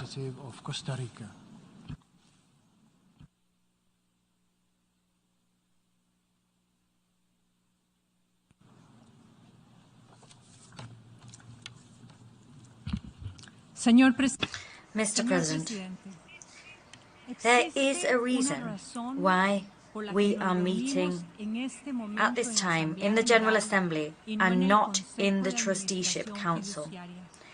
That is, that states can no longer take other states. The prohibition of aggression and the prohibition on forced annexation of territory are peremptory norms of international law. The farcical September 30th referenda do not change the status of any Ukrainian territory. The right of peoples to self-determination, enshrined in the Universal Declaration of Human Rights and in Resolutions 1514, is inalienable and is the fundamental basis of the very existence of this international organization. Let us be clear. Donetsk is Ukraine. Luhansk is Ukraine. Kherson, Zaporozhye and Crimea are Ukraine. Aiding and abetting such violations are themselves international crimes. Ukraine is its own state, with its own peoples and its own democratically elected government. Costa Rica condemns in the strongest terms the shelling that ravaged Ukrainian communities across the country this weekend. Throughout the invasion against Ukraine, these attacks have typified the continued and complete disdain for human rights, humanitarian law, and international norms. It is for that reason that at this time, what the international community must most fear is power with impunity. But we must not only fear power with impunity, we must also vanquish it with bravery. Impunity to not comply with international law, impunity to rely on military might, impunity to send thousands of civilians to a war that does not serve them and is not theirs, that turns its own people into pawns in a cruel and self-defeating charade. Costa Rica stands in solidarity with Ukraine and with the Russian people who do not benefit from this neo-imperial transgression, but who are sent to die in its trenches in any case. Impunity is also failure to confront the painful and unjust truth of this war. We see this in the way media rights and the freedom of speech have been severely curtailed since the beginning of the invasion of Ukraine. Journalists and media workers have been killed and injured, rendered unable to carry out their essential work due to ongoing hostilities, to displacement and threats. Media outlets have been blocked, and free communication and the freedom of expression has been censored. Journalists and media workers are the eyes and the ears on the ground that allow us to have a meaningful debate here in New York. Their freedom of opinion and expression is precious and must be preserved.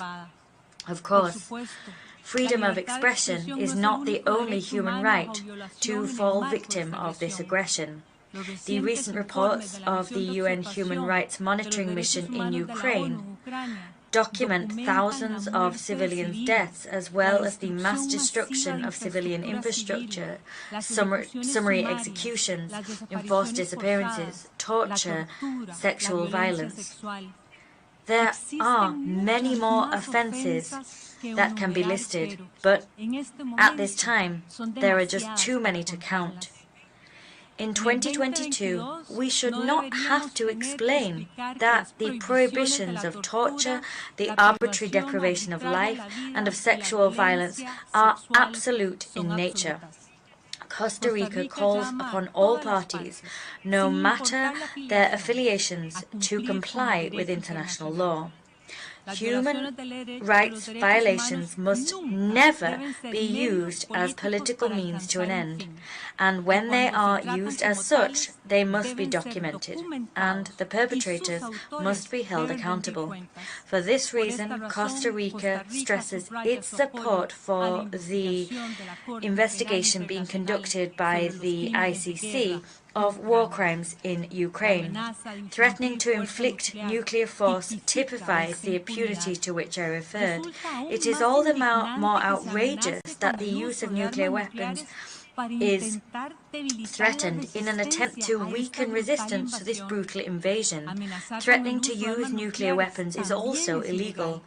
Articles 2.4 and 2.3 of the UN Charter prohibit the threat of use of nuclear force and the use of force in general. For years, we have called for the reduction of nuclear stockpiles and for full compliance with the NPT. These calls have fallen on deaf ears. Nuclear weapons are not abstract concepts. They are concrete threats against all of us. The Ukrainians huddled in bomb shelters and subway stations know this all too well.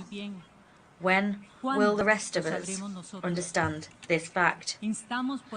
Consequently, we urge the Russian Federation to put an end to nuclear blackmail and to abide by its obligations under international law.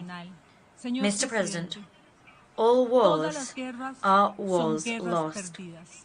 Costa Rica calls on states to not only reject or not to recognize these supposed annexations, rather we call upon all states to cooperate to bring them to an end. We demand the prevalence of law over force, the absence of impunity, and a peaceful and negotiated solution. We also demand compliance with international law, respect for human rights, and the United Nations Charter. For this compliance and these documents are the only way to resolve our problems. It is time to relinquish the aggression against Ukraine. I thank you. I thank the distinguished representative of Costa Rica, and now I give the floor to the distinguished representative of Poland.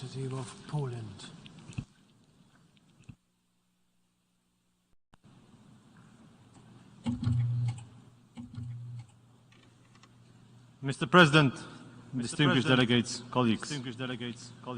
Today, since early morning, we have been further from a peaceful solution to the war in Ukraine.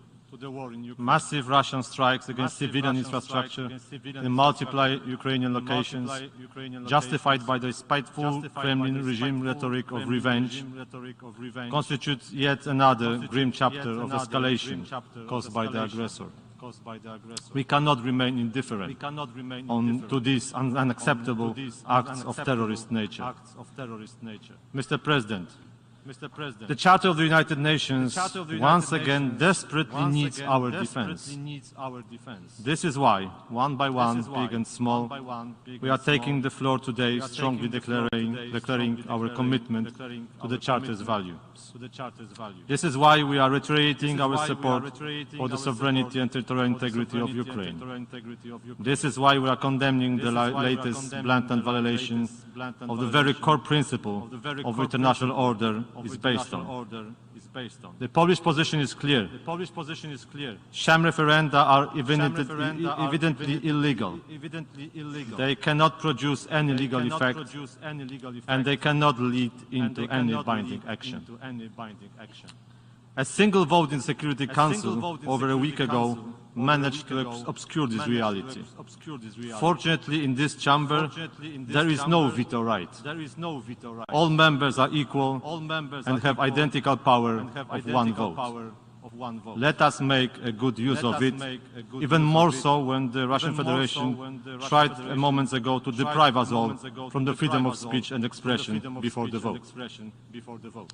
Mr. President, in principle, the upcoming vote on the draft resolution presented by Ukraine should be indisputable, a strong and resounding yes. The states which do not recognize the independence of the so-called Donbas People's Republic should not recognize their attempted illegal incorporation to Russia. The former was just a pretext to accomplish the latter. Such behavior is a clear proof of the policy of the fait accompli pursued by the Russian occupiers and their proxies, both in the past and in present.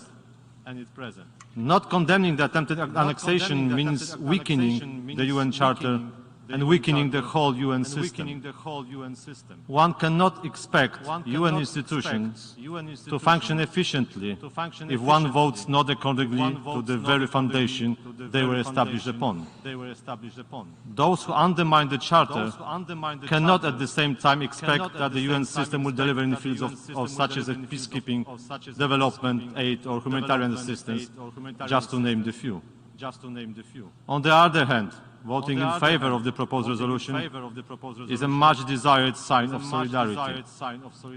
Solidarity not only with Ukraine, but with all those who can share the same fate in the future. To us, Poland, this is a very embodiment of the UN Golden Rule. Do unto others as you would have them do unto you. Mr. President, Therefore, Poland once again calls to all member states to demonstrate their determination in defending the basic principles of international order. Let us reaffirm our enduring support for the territorial integrity of Ukraine, its sovereignty and independence. Dear delegates, the non-recognition of the Russian policy of the fait accompli is a precondition for diplomacy to work and peace talks to begin. And just peace is all what we desire. So let's reject the attempted illegal annexation and give peace a chance.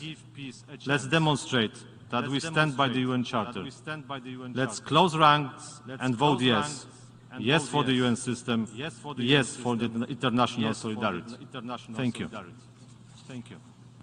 I thank the distinguished representative of Poland, and now I give the floor to the distinguished representative of Indonesia.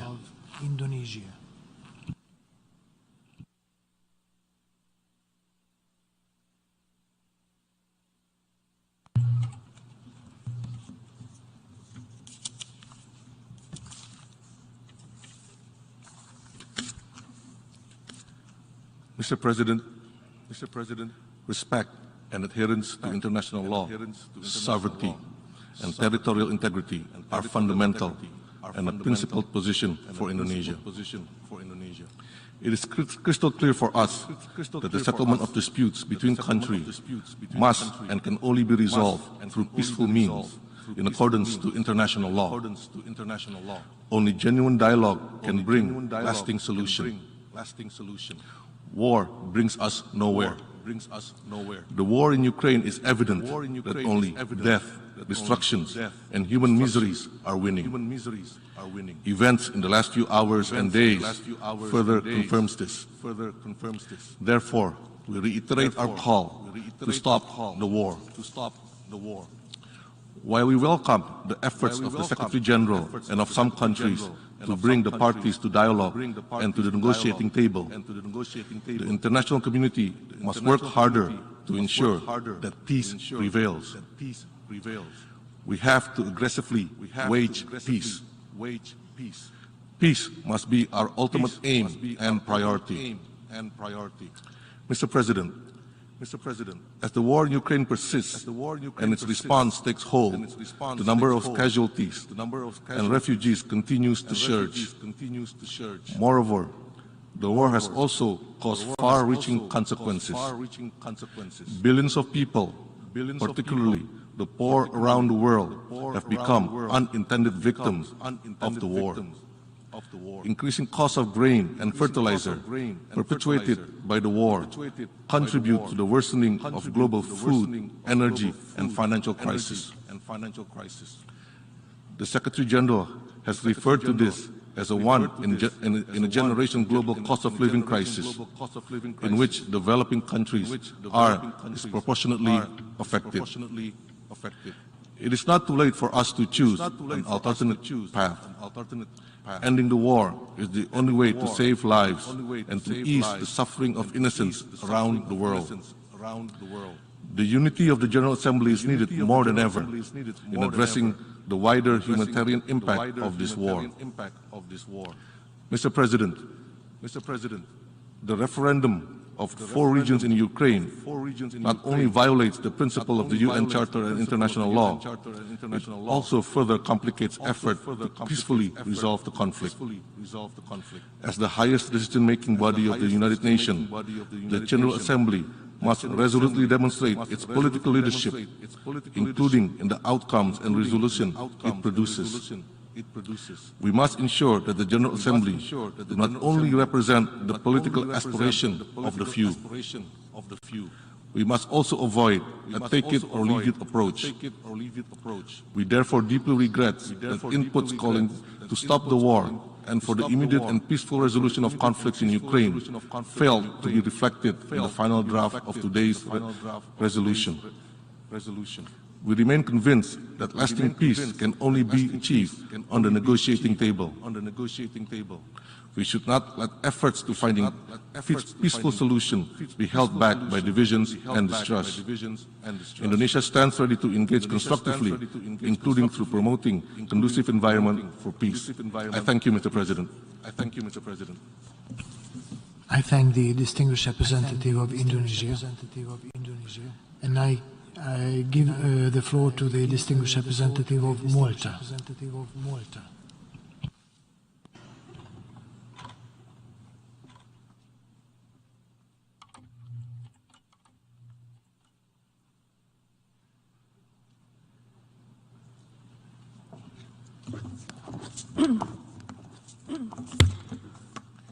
Mr. President, Malta fully supports the resumption of this emergency special session following the use of the veto by the Russian Federation on 30th September. Malta aligns herself with the statement delivered by the European Union and would like to add a few remarks in her national capacity. At the outset, Malta condemns the most recent attacks by Russia against Kiev and other cities across Ukraine. Such indiscriminate attacks on civilians are war crimes, and the perpetrators must be held to account. Mr. President, as a member of the core group of the Veto Initiative, we remain firm in our belief that the General Assembly has a duty to react to the violations of international law which are being propagated in Ukraine. Malta strongly condemns and rejects attempts by Russia to illegally annex the Donetsk, Luhansk, Zaporozhye and Kherson regions of Ukraine through the holding of the sham referenda. These so-called results constitute a serious and dangerous escalation. They are a blatant violation of Ukraine's sovereignty and territorial integrity, and show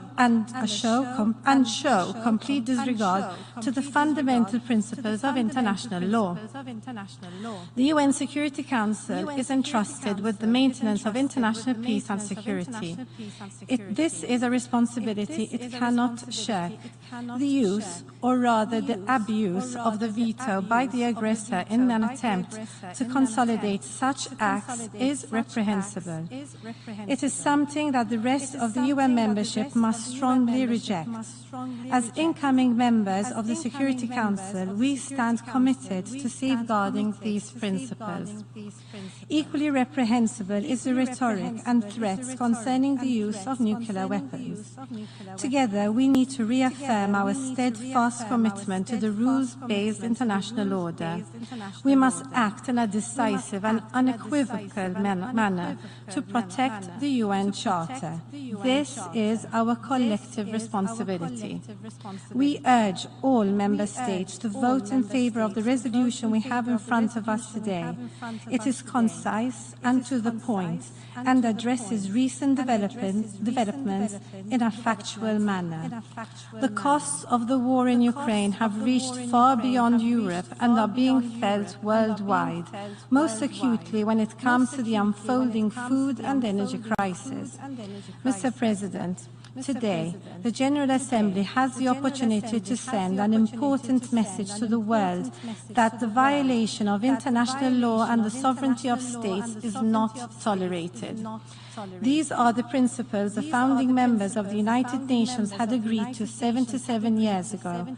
They are the principles we have all signed up to. Today, it is our duty to reaffirm them and counter contempt for them. Thank you. I thank the distinguished representative of Malta, and now I give the floor to the distinguished representative of the Netherlands.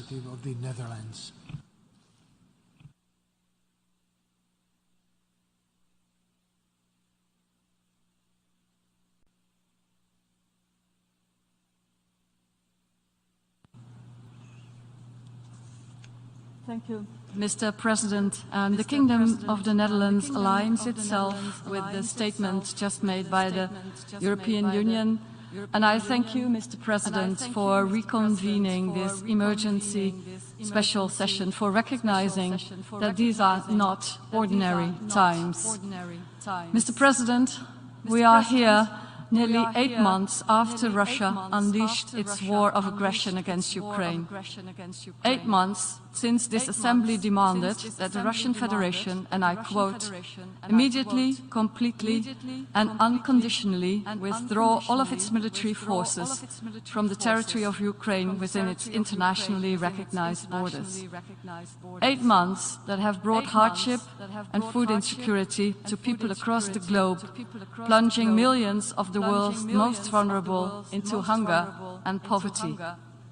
And we are here because just like 8 years ago, with its illegal annexation of Crimea, Russia decided to ignore the calls of the international community and went ahead with the organization of illegal referenda in areas temporarily under its occupation.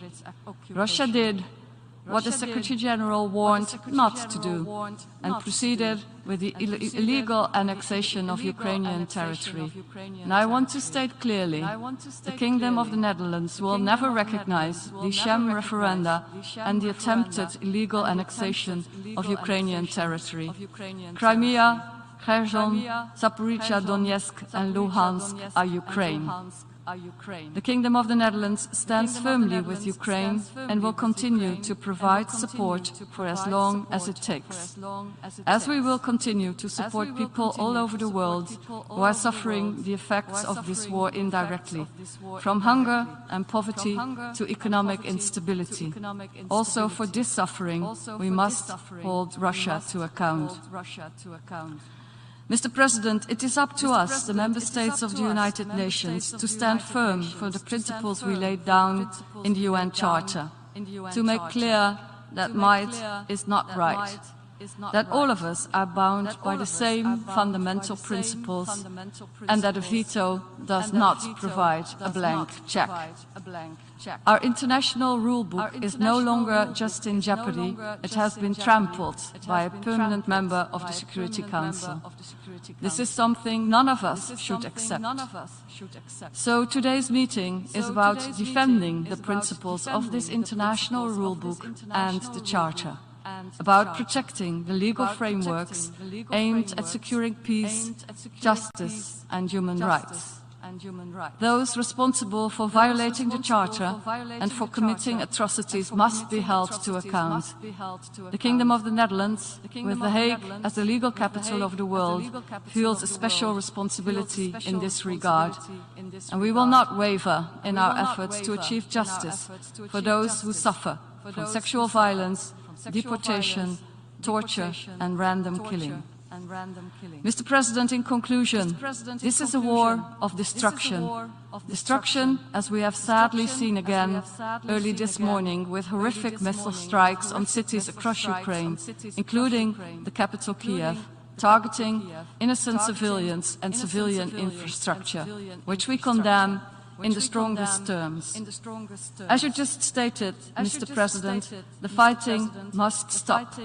So we renew our call on Russia to abide by the legally binding provisional measures ordered by the International Court of Justice, to immediately suspend its military operations and respect internationally recognized borders.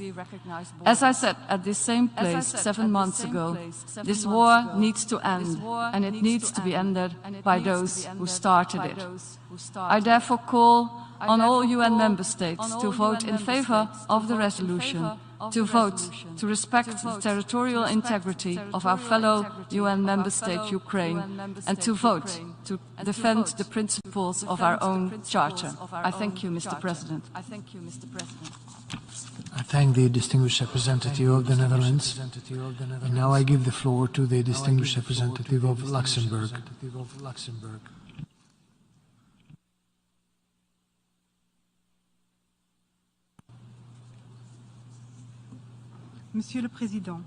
Mr. President, Luxembourg fully aligns itself with the statement made by the European Union. Allow me to supplement that statement with these remarks made in our national capacity.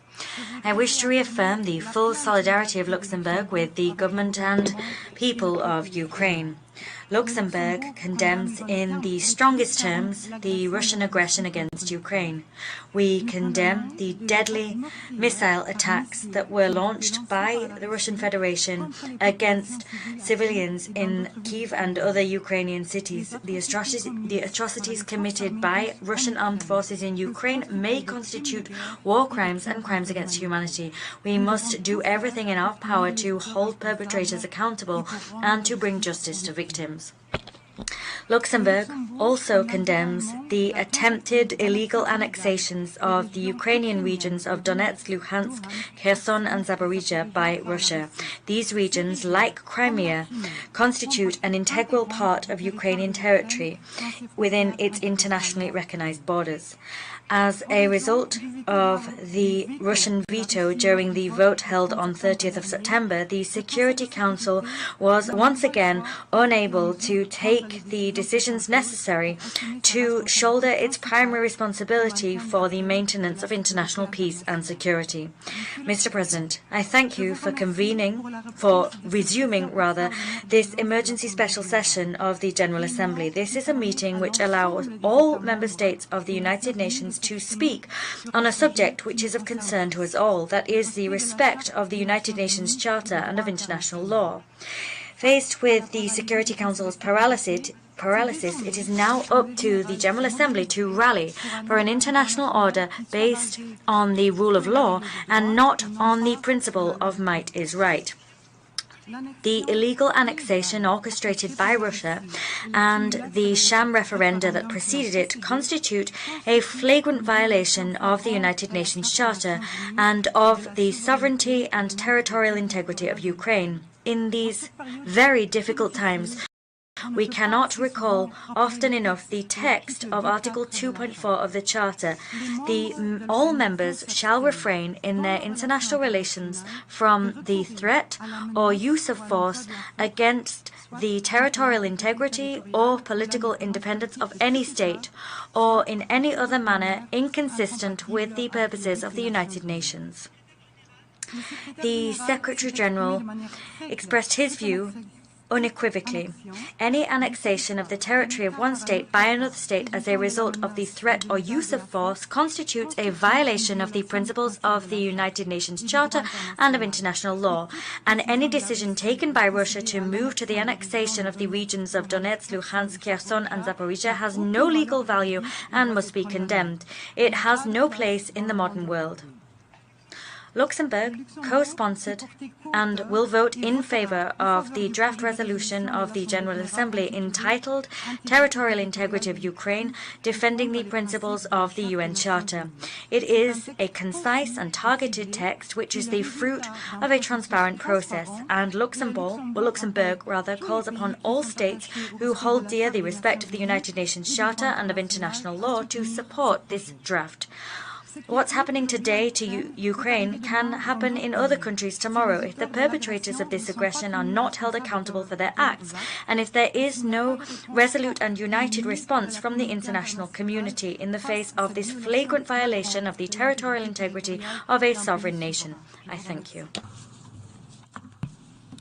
I thank the distinguished representative of Luxembourg, and now I give the floor to the distinguished representative of Dominican Republic.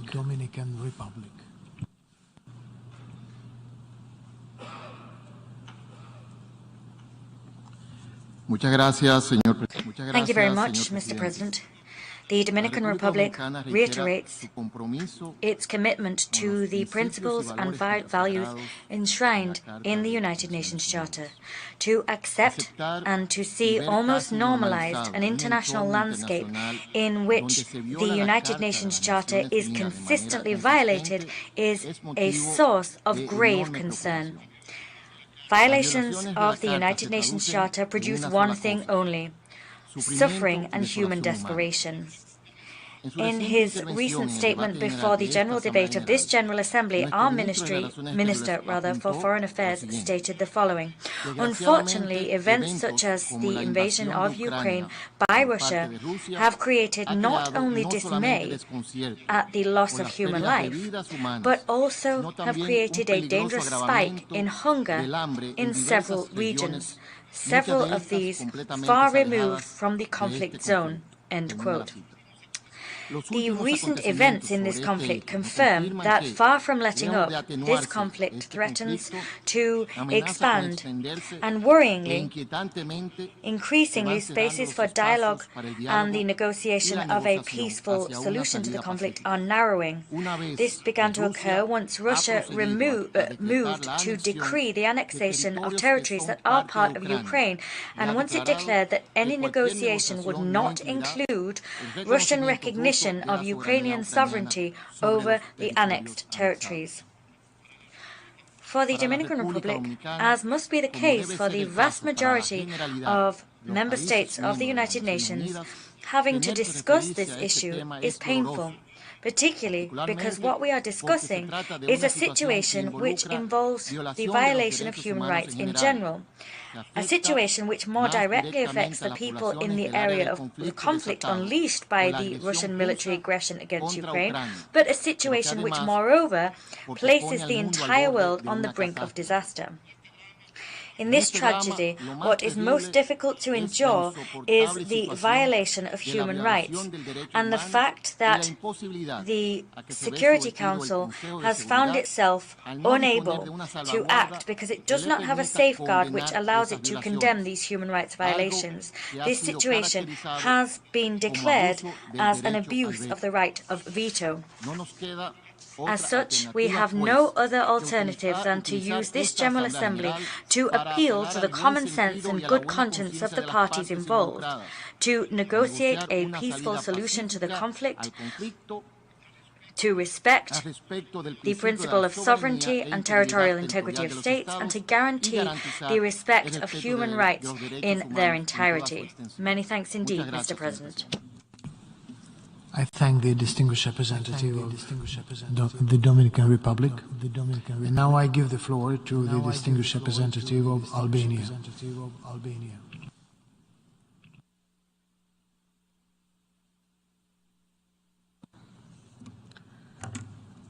Thank you, Mr. President. We meet again in this special emergency session since the unprovoked and unjustified Russian aggression in Ukraine has not stopped. Actually, it has worsened. The sham referendums in Luhansk, Donetsk, Kherson and Zaporozhye, organized in a rush and at gunpoint, and the follow-up annexation have demonstrated to everyone, including the most skeptics, that for Russia there is no international law, there is no UN Charter, and there is no Ukrainian constitution. Albania will not recognize the sham referenda and their pretended results. No one should. They have no legitimacy and no legal effect. Luhansk, Donetsk, Kherson and Zaporozhye are and will remain Ukrainian territories, and we stand in full support to the sovereignty and territorial integrity of Ukraine in its internationally recognized borders. Colleagues, we heard today again the Russian Federation trying to draw similarities between the independence of the Republic of Kosovo and the sham referenda and its illegal annexation of 4 regions in Ukraine. This is wrong and cynical. Comparing an international effort to end the conflict, protect civilians, and establish a peace process to find a lasting solution, which was the case of Kosovo, with a pure and unprovoked aggression and the sham referendum engineered in Moscow and carried out in Ukraine, is more than artificial. No attempt to compare the incomparable, no easy shortcuts out of any historical and political context will help Russia divert attention from its war of choice in Ukraine or hide its blunt breach of international law. In defending the UN Charter, a few days ago, Albania and the US tabled a draft resolution in the Security Council. Again, only one country voted against and blocked the Council to act. Only one country was on the other side, isolated disconnected from reality, hiding behind the misuse of the veto. It was the aggressor country. This is why we are here today at the UNGA, the community of peace-loving countries who respect the UN Charter and uphold the international law. Russia cannot veto the UNGA. By voting in favor of the resolution, we vote for rules, for order, for justice, for core principles, for peace and security. We cannot allow ourselves to be indifferent, and abstain cannot be a choice. We should say no to the aggression. We should say no to the annexation of territory by force. We should say no to this behavior. This is why we call on the members of the GA to vote for the resolution as presented. And I thank you. I thank the distinguished representative of Albania. And now I give the floor to the distinguished representative of Austria.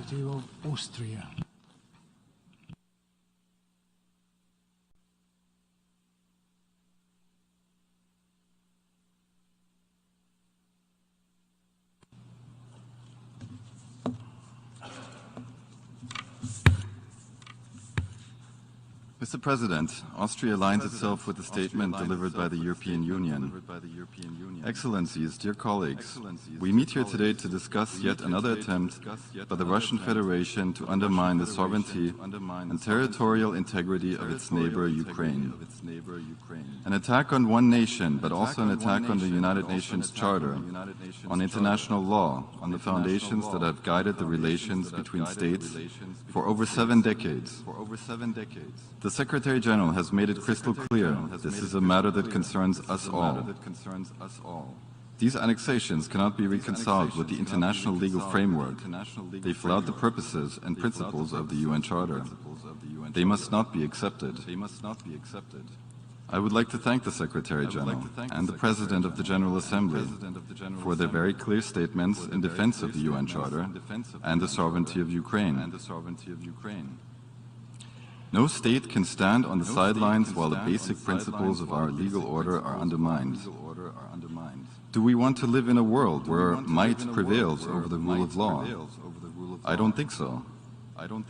It is therefore our duty to come together today and call for an end to these illegal acts. This is critical to all of us, but even more so to neutral countries like my own. The so-called referenda that Russia organized in Donetsk, Kherson, Luhansk and Zaporozhye to prepare this attempted annexation were equally void of any legal basis. Let me be clear, these sham referenda cannot be called a genuine expression of the popular will. They lack legitimacy under international law and will not be recognized by us.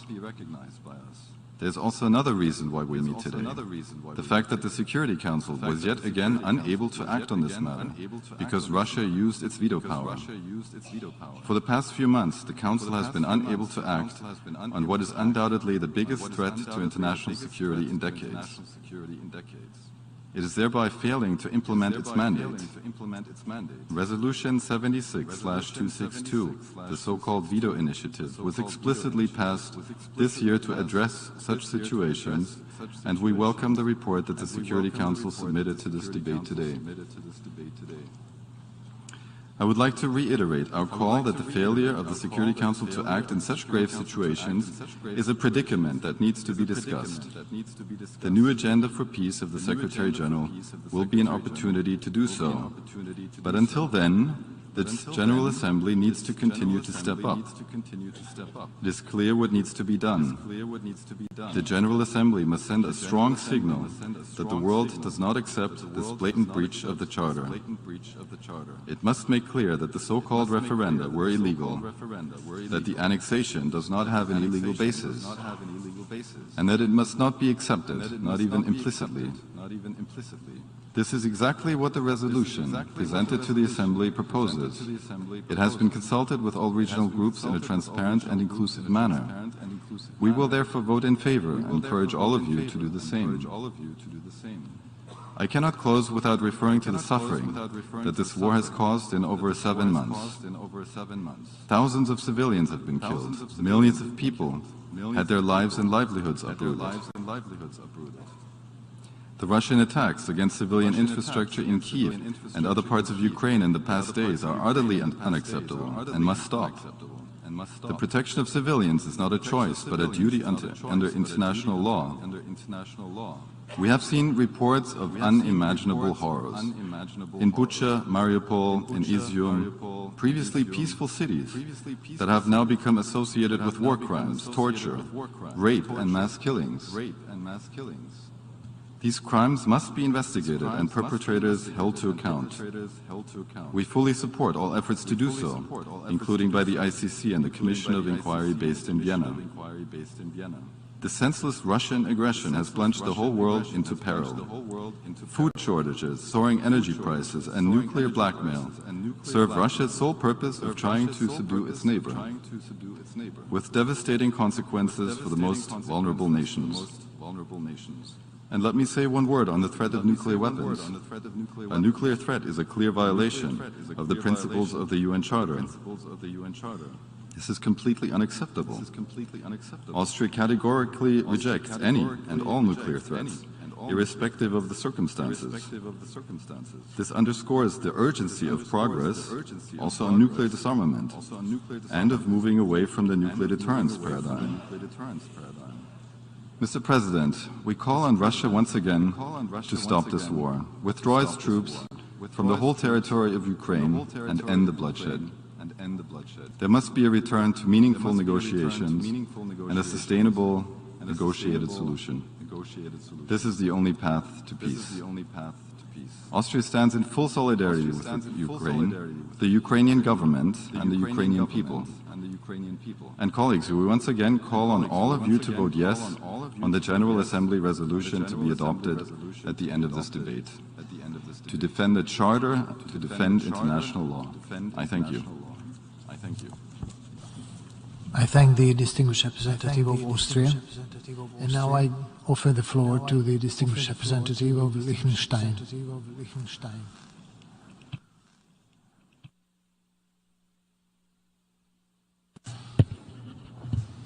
Mr. President, again we meet in an emergency special session due to a further escalation of Russia's aggression against Ukraine. Since its very beginning in 2014, this aggression has gone hand in hand with an attempt to deface the fundamental concepts of international law and the basic tenets of the UN Charter beyond all recognition. But the law is clear. We in this hall must uphold it, not only for the sake of Ukraine, but also to safeguard the international order to maintain peace and security. Mr. President, this Assembly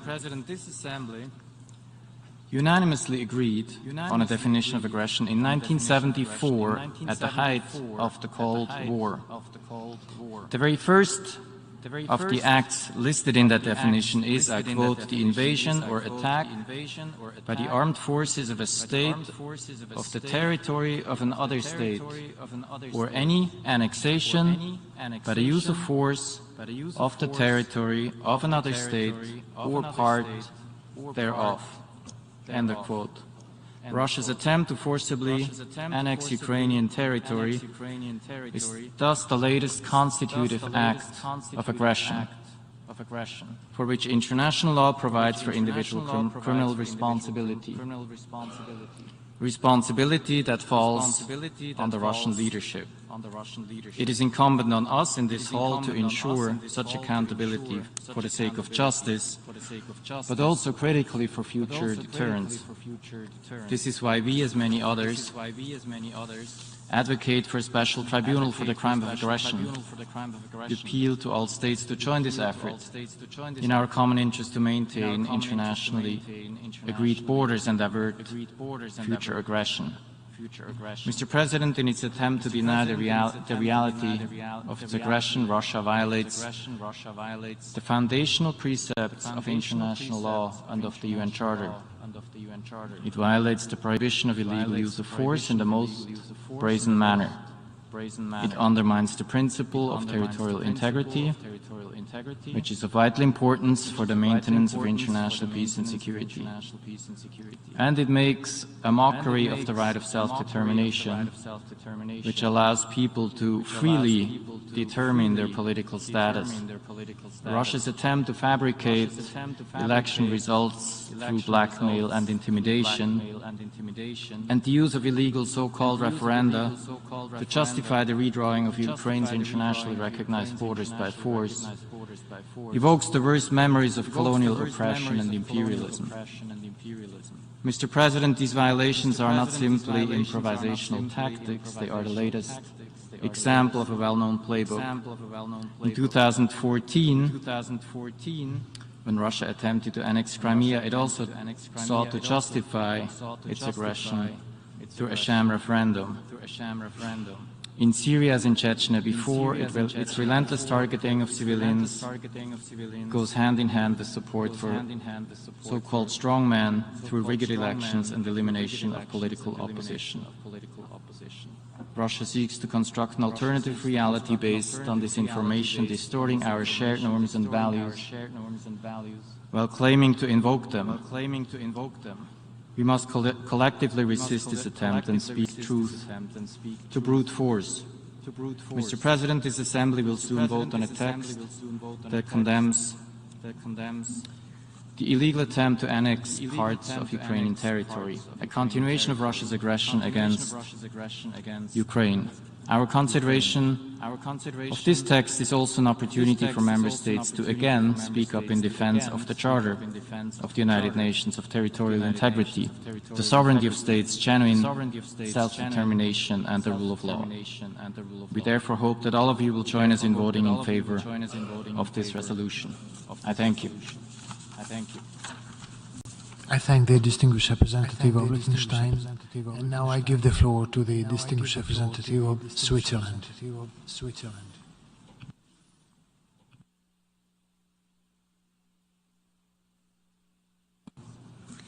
Monsieur le Président, Mr. President, before sharing my speech with you, please allow me to condemn with sadness, but also in the strongest possible terms, the current attacks against civilians in several Ukrainian cities, and express our condolences, heartfelt condolences to the victims and their family. Switzerland calls on Russia to immediately stop the strikes.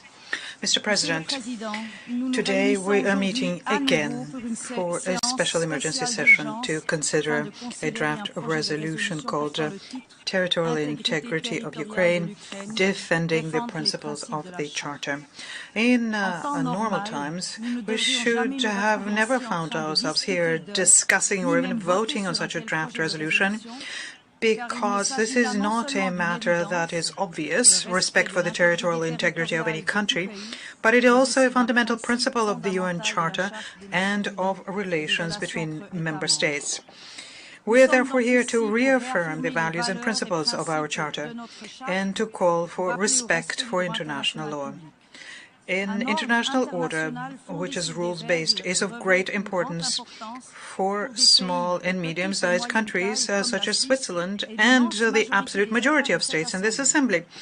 We cannot tolerate that the power of the one who is strongest prevails over the rights of the weakest. The respect for the Charter is the basis for the security and prosperity of the whole international community, and protecting it is therefore an existential need for all of us, everywhere and always.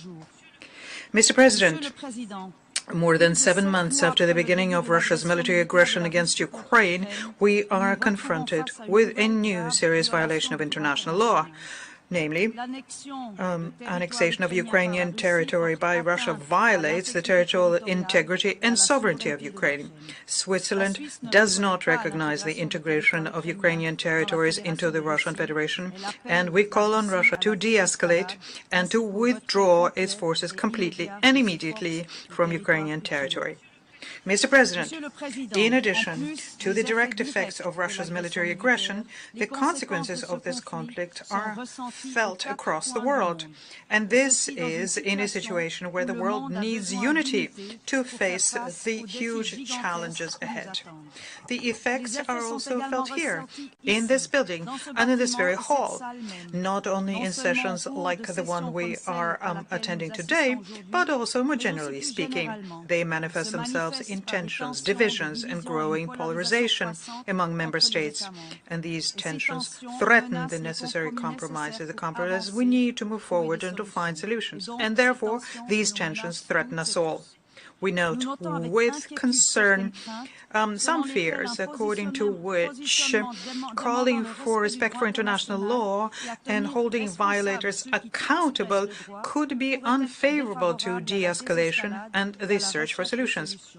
We strongly reject this idea. International law must prevail at all times, especially in times of political crisis and unrest. Respect for international law is an essential condition for lasting peace. It is difficult to speak of peace when war is raging, when unspeakable pain is being caused, and when the future is uncertain for the young people in Ukraine, Russia, and elsewhere in the world who are suffering the consequences of this war. And yet, peace is what we must aspire to. Let us reject today the narratives of hate. Let us fight against the creation of untruths, against the systematic disinformation that divides us. Let us send a clear signal in favor of facts, of international law, and of responsibility for those who violate it. Switzerland strongly condemns the continuous Russian attacks on residential areas in various Ukrainian cities. Switzerland calls on Russia to immediately stop these indiscriminate attacks. Civilians are protected by international humanitarian law. Switzerland is strongly concerned about the humanitarian consequences of the armed conflict in Ukraine and the thousands of victims it is creating. The respect of international humanitarian law by all parties is crucial to limit these humanitarian consequences. Switzerland reiterates its call for strict respect of international humanitarian law and human rights. The protection of the civilian population and persons who are hors de combat is an obligation and must be ensured. We encourage initiatives in this regard, and we call for rapid and unhindered access of humanitarian assistance throughout the territory of Ukraine and in the areas occupied by Russia. In line with its humanitarian tradition, Switzerland reiterates its offer of good offices.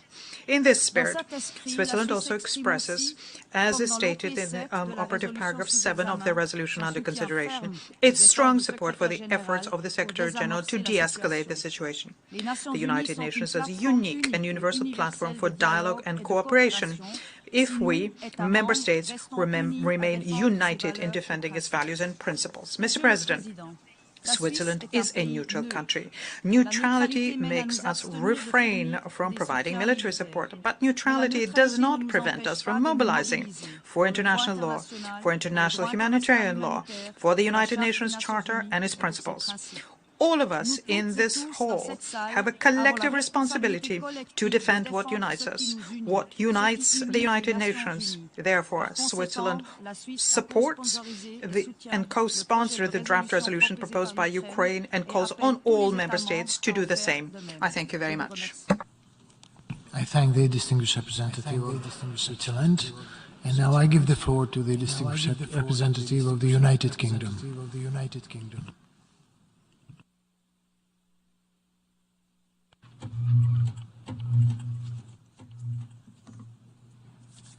Mr. President, Excellencies, in February, the General Assembly met in an emergency special session to condemn Russia's illegal invasion of Ukraine. And today, we meet again to condemn Russia's sham referenda and attempted illegal annexation of the Ukrainian regions of Kherson, Zaporozhye, Luhansk, and Donetsk, the largest forcible annexation attempt since the Second World War. Putin is trying to take Ukraine's land, its resources, its identity. In doing so, he is overturning the most sacred principle in the international system, that borders cannot be drawn by force. Over 7 months into the war, the whole world understands the terrible cost of Russia's invasion. In Ukraine, families count that cost in the bodies exhumed from mass graves, in the rubble of flattened towns, and the lost education for millions of innocent children, and in the growing list of friends and relatives detained or forcibly deported through Russia's filtration process. Even this morning, millions across Ukraine awoke to the sound of air raid sirens as Russia carried out one of the largest bombardments of civilian areas and infrastructure in the war. Around the world, people and governments are suffering from the unaffordable cost of higher food and energy prices. As a result of Russia's invasion, everyone's lives have been made more difficult and more insecure. And here in New York, we also see the cost in terms of damage to the UN Charter. The UN Charter enshrines the principle that no threat or use of force shall be made against the territorial integrity or political independence of any state.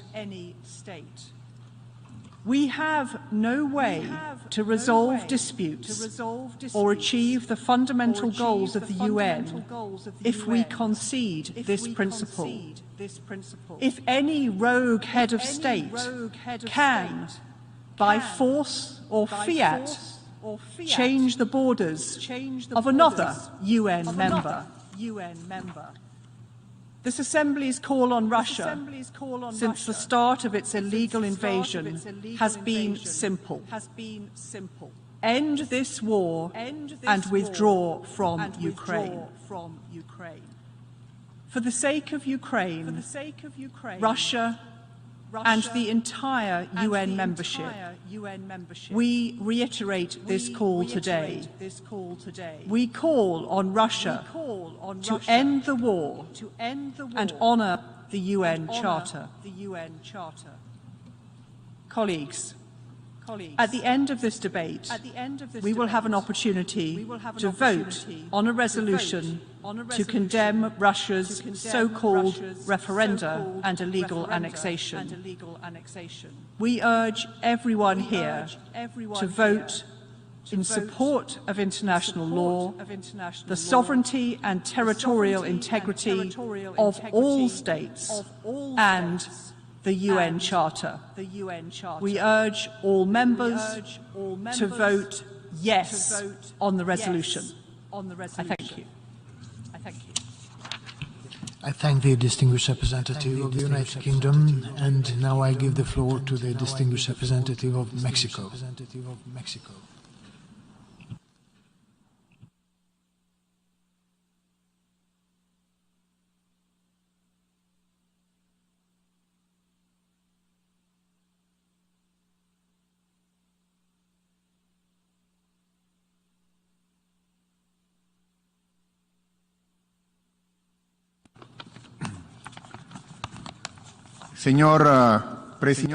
Mr. President, Excellencies, We convey our gratitude for the special report presented by the Security Council pursuant to Resolution 76/262 of this General Assembly, a resolution which remains applicable to the case under consideration today.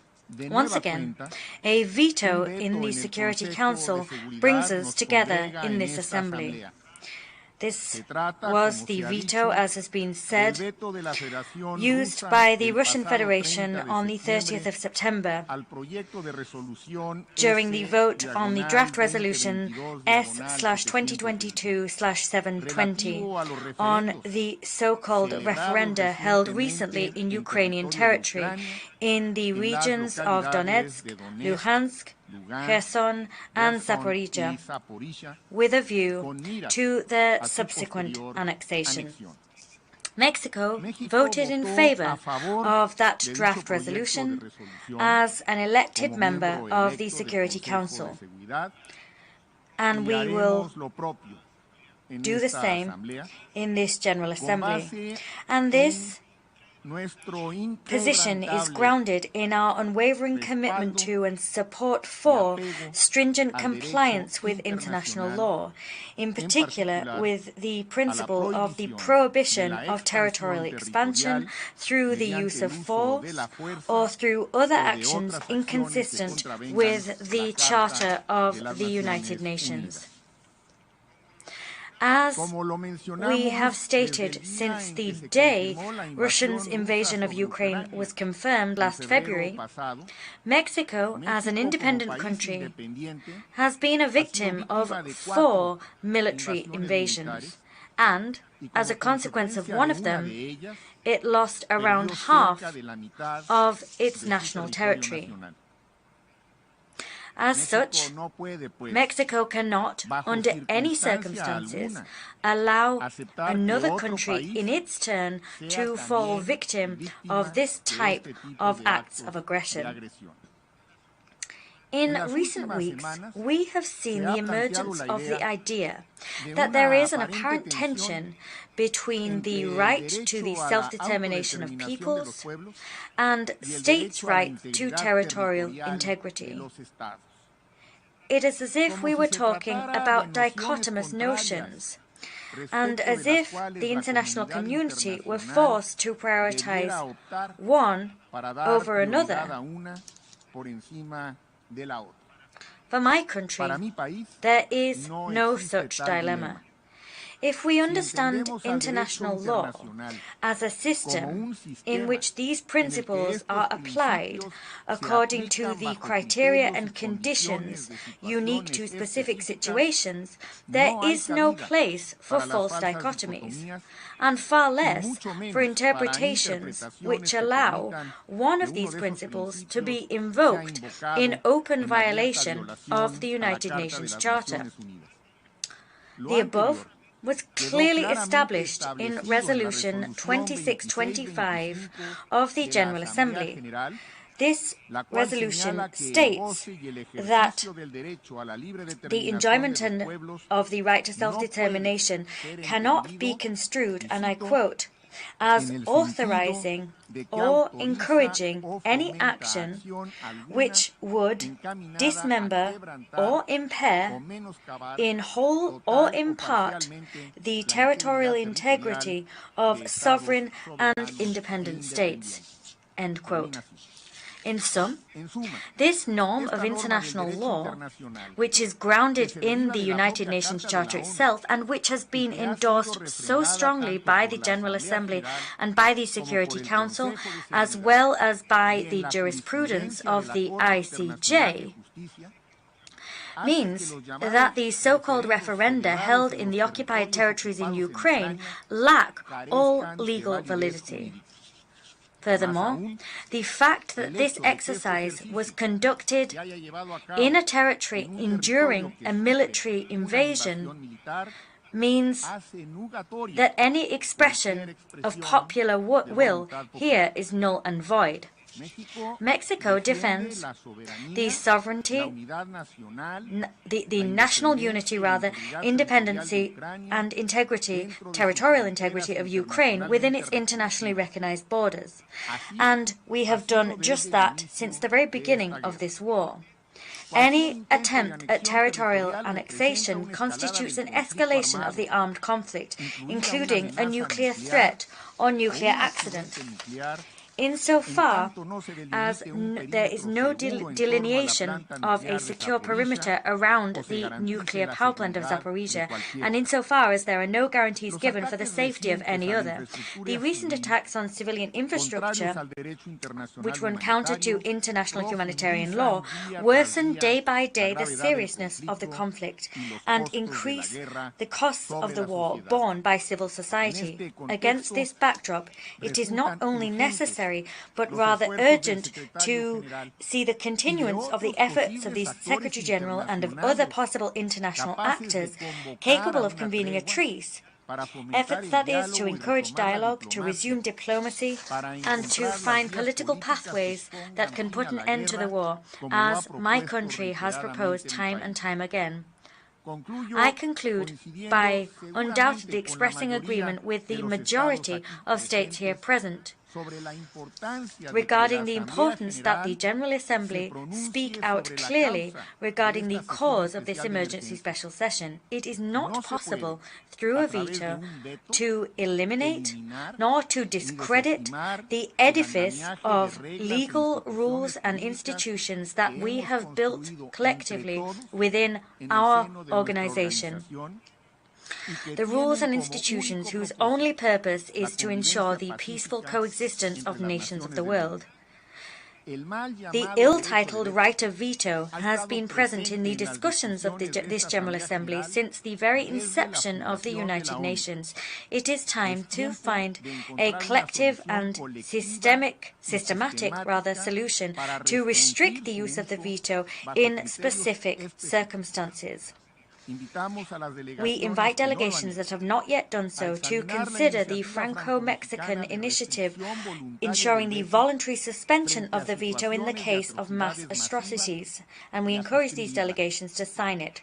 The initiative already has 106 signatory states. The real dilemma that we are grappling with in the context of this emergency session is whether we do or do not wish to do something more effective, so as to avoid that this circumstance, which is so regrettable, continues to occur time and time again. Many thanks indeed. I thank the distinguished representative of Mexico. Ladies and gentlemen, we have heard the last speaker in the debate on this item for this meeting. We shall hear the remaining speakers on Wednesday morning, 12th of October at 10 o'clock a.m. in this hall. This meeting is adjourned. Thank you very much.